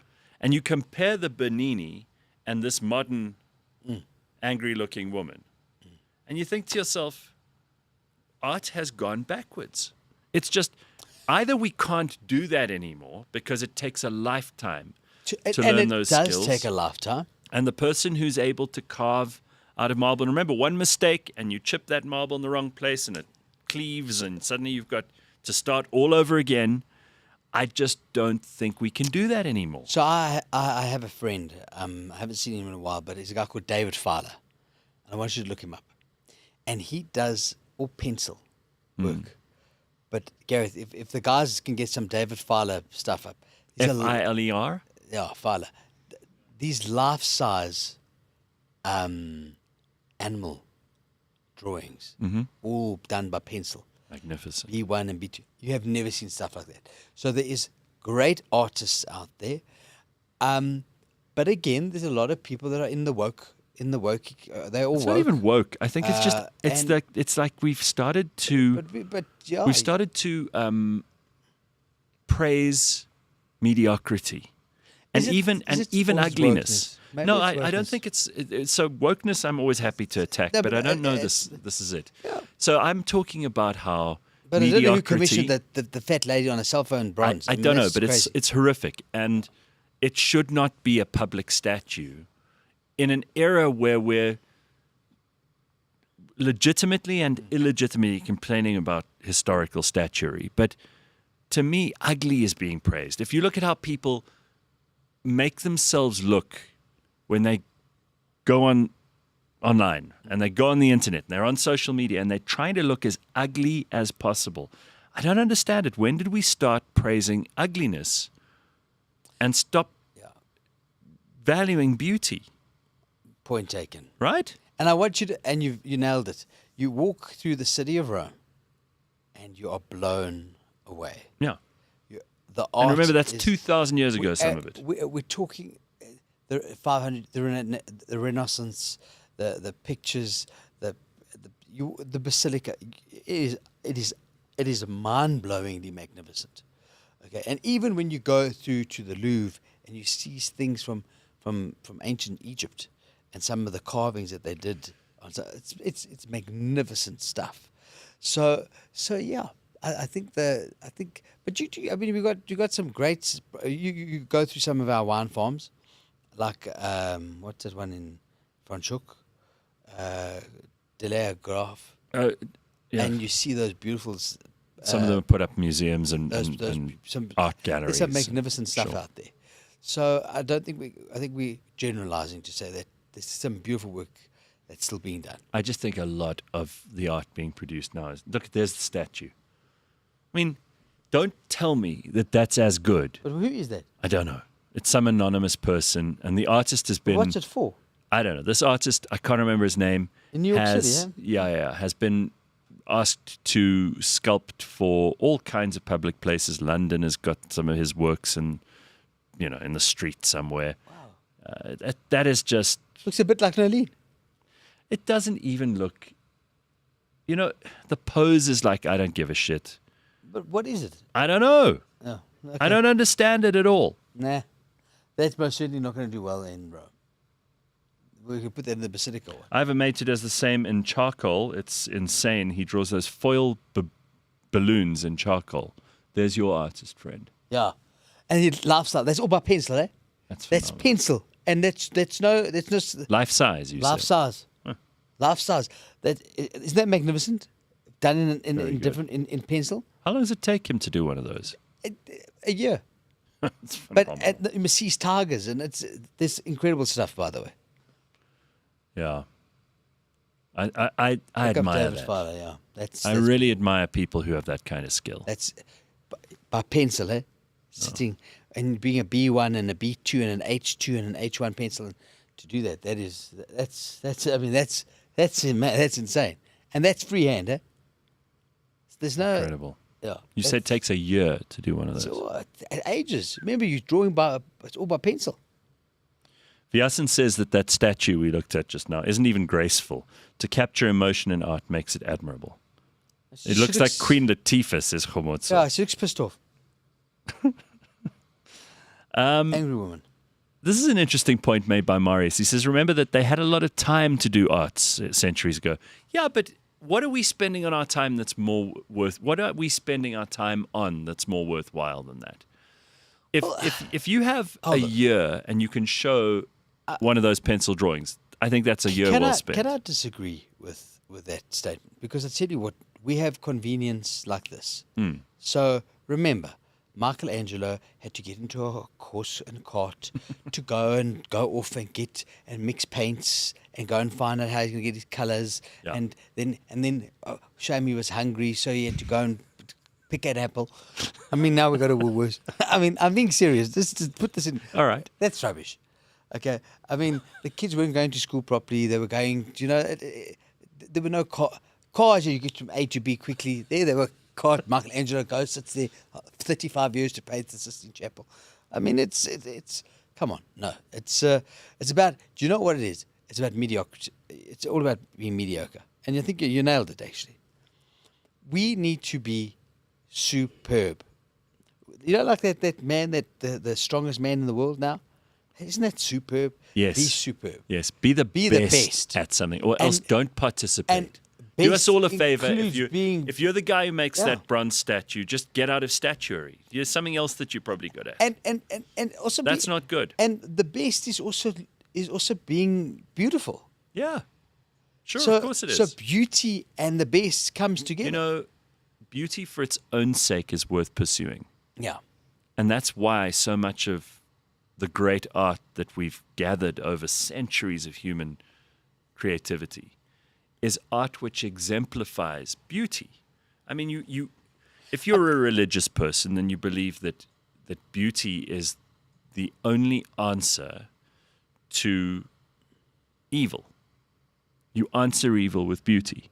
If you think about all the great fairy tales, that evil, whatever evil's personified by a witch or whatever, Or a rat or whatever. or a rat or something, the antidote to that is usually some beautiful princess who, wakes up and everything gets better. So it's the answer on some archetypal level to what we strive for in this world. If you want to combat the bad things, you combat them with beautiful things. So That's why buildings need to be lovely. That's why people need to not put 17 nappy pins into their nose and put their lipstick like this across their face and cut their fringe like that. I know you would. And, we used to call you goths in the day. But girls who do that, I think someone once said to them, "You're never going to be pretty enough," and now they've given up on trying to be pretty at all. I mean, you know, if you've got blue hair, something horrible has happened in your life. Back in the day, I wish I could intervene and say to you, just try again. You know, maybe you just had a bad hairdresser. I know you're trying to find yourself. I get it. I get what you're doing. Right. I get, but beauty does win at the end of the day. Of course and it wins. doing things beautifully, doing your work beautifully, Yes. making sure the set looks good, our hair looks nice, we look lacquer. You can. Diana Ross looks beautiful. She looked beautiful, Gareth. The Met speaks to beauty and woke, by the way. I just want to read Congo Chris's comment here. When we start erecting statues in places of celebration where the subject matter is mediocrity and vindictiveness, we have truly entered into a society which is in decline. Okay, well, he's got a good point. And Khomotso says, art should take your breath away. Yeah. Yep. Can't disagree with either of those. Do you know, I went to see a piece in London, in New York. It was terrible. This is going to make you vomit, but I'll tell you. It was a man that had sculpted, that had actually had taken all his his feces and had silicone. It was a shit show. Literally a shit show. Silicone, and built this statue, and then in this exhibition sat at the top of his shirt, and pile of shit that he had actually put into silicone. Yeah. And I went to this exhibition, and everyone was so, we're in New York City, and I couldn't believe I was watching a pile of shit. Yeah, that's what And you it were. was You were art. looking at a pile of A literal pile of shit. And someone's got to shake those people. And then someone's got to shake them. Yeah, someone said, "What do you think?" And I said, "It's a load of shit." I mean, I was so horrified. I was horrified. Well, you mentioned they were sipping champagne, So we got onto lauding this. an artist Okay. who had to take silicone his own shit Yeah. in an exhibition. Let's go back to how we got here, because you mentioned that banana that was duct taped to a wall It's just ridiculous. that sold, even though the banana's probably Frothed. rotten Of as can course be. it got It frothed. must look horrific. No one wants to put that on their wall right now. Stupid. That's stupidity. That's just wasting money. And that's not beautiful. And we've entered a period where the nihilists are in charge. It's almost as if certain people in society have just given up on themselves, and then they're giving up on society. And I think we should get back to a point where we can value beauty. Philokalia, says Dave, the love of beauty. The Orthodox monks knew this. I think that's right. Art is the sum of the four corners of the triangle, an unknown Japanese poet. Four corners. I was walking in the mountains the other day, and I found a piece of rock that is shaped like a pyramid. Now, it's natural. Yeah. Did you take it? But I looked at this thing, I looked at this thing, and I just kept looking at it and looking at it and looking at it, thinking, nature produces beauty so effortlessly, right? You look at birds, you look at leaves on trees, anything that microscopically you can investigate will deliver all kinds of fractal patterns and beauty. But it seems that the only creatures that are truly capable of ugliness are humans. Look at what happens when we litter, when we live in filth, when we don't look after our own possessions. So Look at all the broken down cars, chimney stacks, places like Funnabale Park. The whole place should be steamrolled. I'll tell you something. Ugly. Mordor. And again, coming back to those 49 refugees, or You're going to relate it to them? all damn ugly. They are damn ugly. No. There was and one. they're toothless. There was one girl. They were toothless wonders. There was one Come girl on. who got They're a lot of toothless wonders. attention. People were saying, "Oh, okay, that's I an didn't see attractive-" that girl, and maybe I'm gay. But wouldn't maybe have I'm seen gay. Maybe I didn't see it. Gareth, I'm a 47-year-old dad, says Chris. These tattooed girls, I feel like you are just shaming them. Mother time is not going to be kind. Okay, so Chris, let me be clear. He didn't shame them. He just said, I didn't say the tattoos. I are don't think ugly. I mentioned tattoos at all. Sometimes tattoos are beautiful. I think I tattoos said are beautiful. I said piercings in the nose, blue hair, and straight fringes and bad makeup. I don't think I mentioned tattoos. But since you bring it up, I don't like them. I don't have any. I think some are beautiful. If you want to do it, great. You know what? Tattoos on a beautiful person are beautiful. Yeah. Tattoos on an ugly person are ugly. And you know what I've always said about a tattoo? I want to one day put a tattoo of a big rose, an English rose. You? It's a right. On you? Yeah. Why? On my chest, yeah, by Why? my heart. Don't believe that. But you know why I didn't do it? Because with my weight loss would be a bougainvillea. Up and down, up and down, up and down. The damn rose petals would be dropping. So, you've got to have the right body to because you remember what what you're going to look like. But, I mean, I see beautiful people with beautiful tattoos, and I think tattoos suit people, and I think it's great. But you've got to be careful what it's going to look like one day. Curious Global says, Chris, come to my kasi if you want to see an 85-year-old gogo with I love you Tabo on her upper arm. That time Tabo dumped her before the 1976 Soweto riots. You won't be impressed. See, here is the thing about it. Do you remember that those old sailors? That's why my father, because the sailors used to have Sailors and tattoos. prisoners. Sailors and prisoners. Yeah. And do you remember they used horrible ink? Today we've got a whole other world. I mean, I'm not. Listen, Hell. if my son said, I want to have a tattoo, I'd be very apprehensive. Listen. Because I think it's a permanent I was never marking. told that you can't get a tattoo. I was told you can't get a tattoo. Okay, but Or an earring. I mean, my brother has tattoos. Most of my friends have tattoos. It's hard to meet people these days who don't. Not that Yeah. that's a reason that I'm interested or disinterested in someone. But I do think that it's become a way, again, for a lot of people, not everybody, don't get upset if you got a tattoo, but just like pronouns or like drag or like all these behaviors that people indulge in, ugly art, whatever it is, it's become a placeholder for a lack of character and personality for some people, not for everybody. Tattoos have made it easier for some people to make conversation. It's easy for them to be seen as slightly more hardcore or more interesting than they really are. I'm going to just. There are a lot of people that put things there that. They mean a lot to them. They mean a lot to them. Now, this is my daughter's name. What, in case you're going to fucking forget? No. The date you got married to your wife? No, What? Why? That was the thing. You never put your girlfriend's name. You never put your wife's name. You always put your parents and your children's name because you never know keep that in mind. I know somebody. We have a mutual friend that had his girlfriend's name put in the back of his back, and he's no longer with the girlfriend, and he had to have it all taken out. It's fact, and we know that it's a friend of ours. So just so you know that. That's embarrassing. No, but I mean, so be careful. Or if you're going to do it, keep it small. Well, listen. Keep it small so that you can change it if need be. But sometimes you put a date that was what the I date don't- of recovery. what I don't get- there's a lot of things that I people- think everything I don't have reaches- one myself, but Everything has an equilibrium, right? And we go Yeah. back to art and beauty here. But if you're the kind of person who has neck tattoos and face tattoos, you've gone too far. But then we got a problem. But then it's dysmorphia, and it actually is you're addicted to it. It's the same as people- By the way, go look it up. You get people that have become addicted to Tattoos. Yeah. People that become addicted to hair extensions, Yes. and they're dysmorphic. So Yeah. they're Tits. same as silicone. There's that. So Who's there's- that woman I've been asking you to get on the show, James, for ages and ages? Has she got No, not Gorlock the Destroyer. The woman with the huge big tits. You got to show Alan a picture of her. Well, have a look at her. Unbelievable. You've seen her flex. Yeah.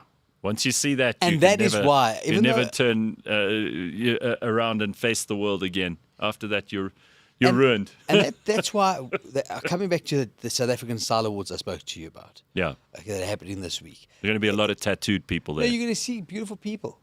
And people that exemplify beauty. Sure. But remember, it's not a fashion show. It's people that are trailblazers in the industry, but they're going to look beautiful. And people are going to look good. Yeah, and Chris, some can be, Chris people will makes be a good point. bit Make your woke. statement on a T-shirt so that you can change it. That's the key. What you write in your body in your 20s, are you going to still think that at your 40s? Yeah, I mean, I've changed my opinion on 1,000 things. If I would they were hate to say- tattooed on me, I would. Yeah, that's for me. Good point. But you see, that comes with time, doesn't it? old tattoos, Viasen says, were done with cotton, a matchstick, an office pin, and ink. Yeah, that's interesting. Well, that's why the only people who had them done were prisoners and sailors. Because they had all this time on their hands. But again, we want to talk about some. I've seen some tattoos, and I've been to tattoo parlors that are beautiful artists. Yes. I don't want to take away from that, but you've got to make sure what you're putting on yourself, you're going to be stuck with for life. It's hard. It's very painful to have that removed. To extract each of those colors out, and you've got to go through. This friend of Go do it with ours- laser. Yeah, but it took him. You know the pain, and you know the hours and hours and. I'm talking of the hours, like he had to go for 15 months of treatment, and even then My God. they couldn't get all that ink out of his back. And you know it was on his spine, so imagine that laser going in, because you've got to pull out you've got to extract the color. So you're sticking needles back in. It's lunacy. Congo Chris says Gareth has his TV license number tattooed in the small of his back. Coming to TV licenses. Fuck you. I paid mine. I don't want to talk about So have it. I paid mine, but can Oh, I tell God. you, You're the only other person I know who's paid yours. But Cheers. I had them chasing me now. Oh, God. They won't leave you alone. So I got a hold of them. I'm like Did you go and see them, or did you No, phone? I phoned. I'm like, dude, it's firstly a call center that answers its phone, so which is quite good. And like, it's my father's TV license. Now my father's dead. So now how is the man meant to pay his TV license? So that they like, guys, the guy's no longer here. He says, yo, we see that you're next to kin, or you have a similar name. They want you to carry on paying it. I said, but I'm paying for my own TV license. Okay. So now my father's been gone for 3 years. And they want And you he to... hasn't been watching TV for 3 years. So now the incurred interest and cost of the And TV they want license. you to keep paying it. So that's just him. Listen, go to the records and go, because you're all part of the government, okay?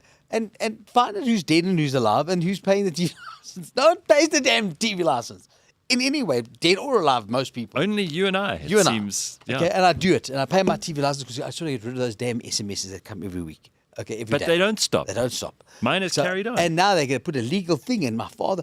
So they said, would you please get us copies of the death certificate? You're joking. Just so Dead you can serious. cancel this? So I can cancel the TV license for 265 Rand for the year. And then next year they'll ask for it again. I flucked him. I told this man from his head to his toe what I thought about him. I told him and the SABC where to get off. At the moment, I have a few shows on the SABC. We'll talk about that later. I have to pay my TV license because I've got TV shows there. I mean, it's like not having DSTV and having Mnet shows. Even though I want to tell you something about DSTV. I posted something on Instagram. I don't often do this.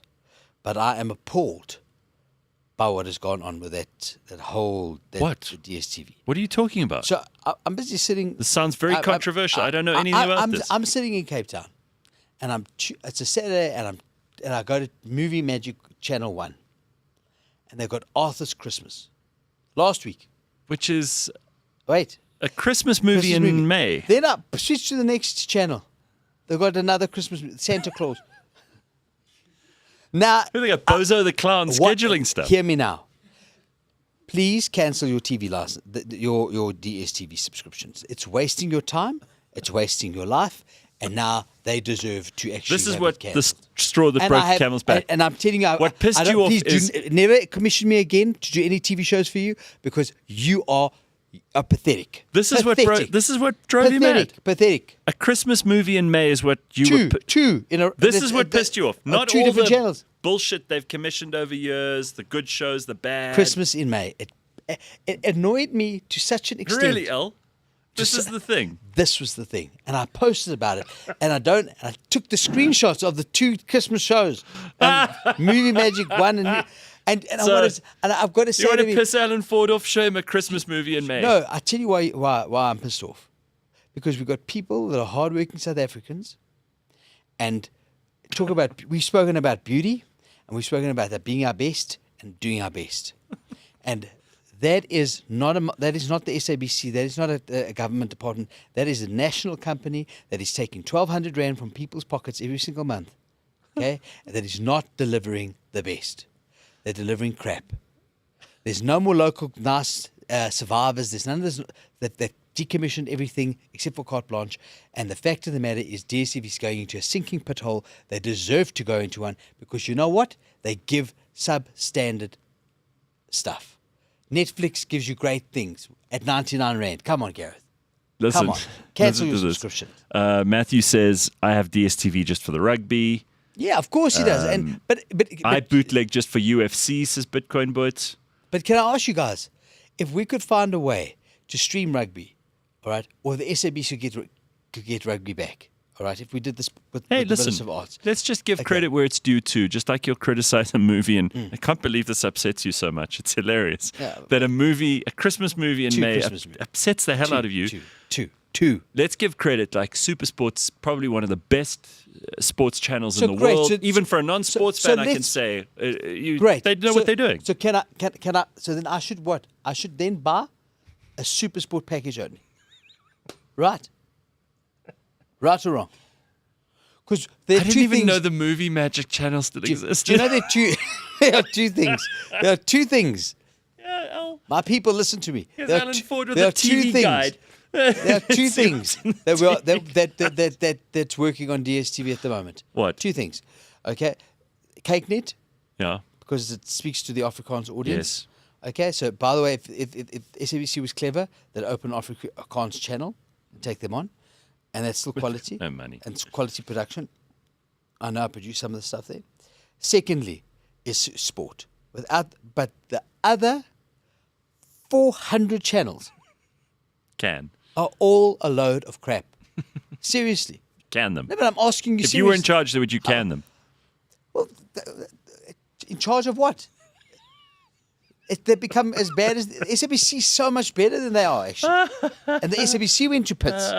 So I'm pro SABC again. Okay. Well, Mapello says last week I paid my TV license as well. My mom's TV had some issues, so I had to buy her a new one. Yeah, well, you see, That's when it happens. They don't let you. They don't let you. Yeah. You're all holier than thou. All of you who, like I did for 25 years, I never paid mine. I was very proud. I was Then you a went to go proud buy a TV. lawbreaker, and then I tried to buy a TV. Not even for me, by the way. Someone who works for me, and I'm like, damn it, I'm gonna have to pay this thing. Alan is wrong. DSTV has the rights to all wrestling pay-per-views. He's clearly never watched a WWE Royal Rumble, a paragon of culture and and enlightenment. Guys, it's 1,200 Rand a month to watch wrestling. I mean, I know you love stuff. I get No, he's you. being sarcastic. I mean, Showmax is good when it comes to watching live sport. Netflix but then, could be. then you can just buy Showmax, right? You can just Yeah. we have Showmax. So I cancelled DSTV.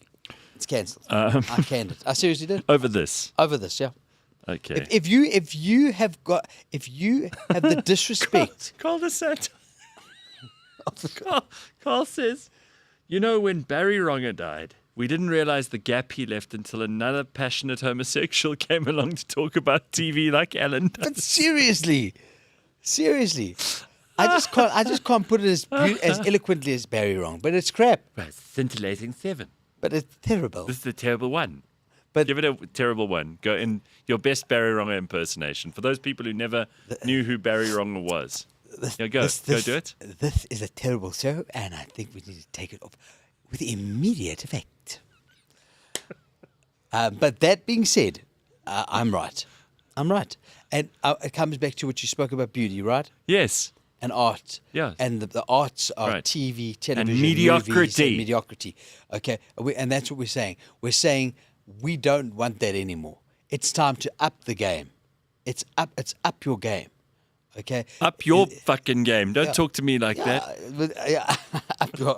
Up Now you're sounding like Barry Wronger. But up your game. Yeah, I agree. And what I'm saying to you is, you're not a parastatal. You're a business. Did you just say parastatal and go?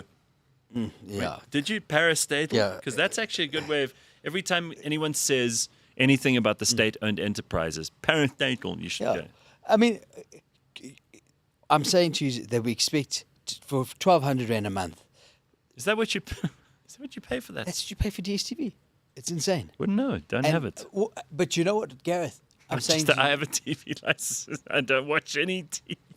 and you just to get rid of those. I've got the opposite problem to everyone else. Yeah. Well, I tell you something. The SABC, if we can get the SABC on track, we could do some great things. I there. agree with you. I promise you. Would be nice. We said that's a gold mine that needs to be redug. Like they did in Crown Mines. Speaking of down the mine, DSTV down in the mines, says Azalea. That's where they should be. They should be working in the mines. Those people. Yeah. And you know the bosses all sit in Dubai. Do they? Yeah. Really? They sit in Dubai and they can join. They're basically like Guptas. Buffoons. Buffoonery. The whole thing's buffoonery. And I'm very sorry. It's just. We've had to wait till the end of the show for you to drop all the bombs. Yeah, those are good bombs to drop. Yeah. You know, I mean, we've got Sumizi's. They do quite well. A couple of those Real Housewife things, and but at the end of the day, really, What's Samizi doing? I don't even know. he had a show on, and Benang had a show. That Mzansi doesn't do too badly, but at the end of the day, you got 3 channels. You got SuperSport, you've got CakeNet, and you got maybe Mzansi channel. Otherwise, the rest is gone to a pile. You might as well call it no net, not Mnet. Zero. It's gone to the MNO. It's And O it's in very it. cross. No, it's ridiculous because you know what, Gareth? You were on those TV stations. I created great content for those TV stations and for those channels. Congo Chris says, instead of a Barry Wrong review, we should have an Allen analysis. There's a gap in the market. Do you know I want to do a whinge thing? We should do a whinge. Because the other things How would whinge that about. go, El? Tell me, give me the pitch. We'll pitch you out. Well, because potholes are weak. That's a weak pitch. No, But- no one but cares about that. DSTV is worth a good run in. I mean, like bad service on aeroplanes. I don't understand how planes. Can I just ask you a question? How is it that you get to your hotel and at 3 o'clock if your room's not ready, it's like really appalling. But when you're delayed by 10 hours, it's okay to just sit in the airport and lie on a couch like this and crawl in a hole. I mean, why is that acceptable? And Why is it that we accept that? Why is it that the hotel does not have our hotel room ready? We throw a fit, but we have to accept sitting in the airport waiting 5 hours. if you have a fit, if you have a tantrum in the airport about your late plane, they'll just take you off the flight. Then you're even worse position. So maybe it's time to start to analyze things that need to be, because we don't have Isabel Jones anymore. You see, because she was really good. We need the Barrys. Do you guys and even know Isabels. who Isabel Jones was? We need them. Flex James? Okay, look her up. SABC's down in the mine. No. It's a thing that we have like this meme about down in the mines. Okay. Do you not know who Isabel Jones was? She Isabel Jones was an old lady consumer. who used to. She was terrifying. She would go to a supermarket and find out that their meat wasn't A grade and they'd been lying about it. She was a consumer. Wendy Nola does it now. Okay, but she used to do all of those reviews. She'd tell someone if they had a bad bakery or if I mean, I'll tell you a story. I was listening to 702, and Honda, the white paint came off all the certain model of car. Now Isabel Jones would never have put up. Okay, now let me tell you what happened. It took them writing to Wendy Nola for the Honda to acknowledge that that these cars had a paint defect. A consumer watchdog. Yeah, That's okay. what you need. What happened is the next ad they play is Honda sponsoring the Polo or the Walk the Talk or whatever it was. And I'm thinking, you're putting adverts and yet you guys can't fix the paint on, and this it was a young student that bought her own car in the Western Cape that had paint problems. And Chris is right. We need to start to talk about mediocrity. Expose it. Not in a carte blanche, a Devi chasing crooks type of way. But like to start to kind of say, you know what, because we don't give people... You remember back in the day when Victor Strugo wrote about a restaurant that was crap? No. The people used to... The restaurant would close down because really? the kitchens were dirty and things like that. Because you had honest people whose but opinion people was reviewing. valued. But we have them now. They're called influencers, Al. Yeah, but they are getting paid to talk crap and say good things about things. We weren't paid, Gareth. If something was bad, it was bad. You know that. You know that. When something was, if a hotel room was dirty sheets and they hadn't changed the sheets, you talk about it. You know, Did you ever go to a hotel that had dirty sheets? Do you know what I had once? I'll tell you what I did have. I can't imagine that. I went to a hotel in Durban. Yeah? Okay. And the hotel, as we opened the curtains, had lipstick marks and the knees and handprints against the window. There'd been Someone there'd been some action there the night And then before. around the corner were lots of hookers. It was in Musgrave. And it was a Oh. 5-star hotel, 4-5-star hotel. And there was a corporate hotel. Had these, and I said, Handprints. I called the manager. I said, can you call the GM? I said, can you please explain to me? Firstly, I'm happy they had a good time the night before in the room. But how long has this lipstick and this thing, and these handprints and this the knee print and the handprints been on this, and the lipstick print smeared against yeah. All right. I can't believe we've talked shit for 2 hours. All right, everybody. But yeah. Thank you very much, Alan Ford.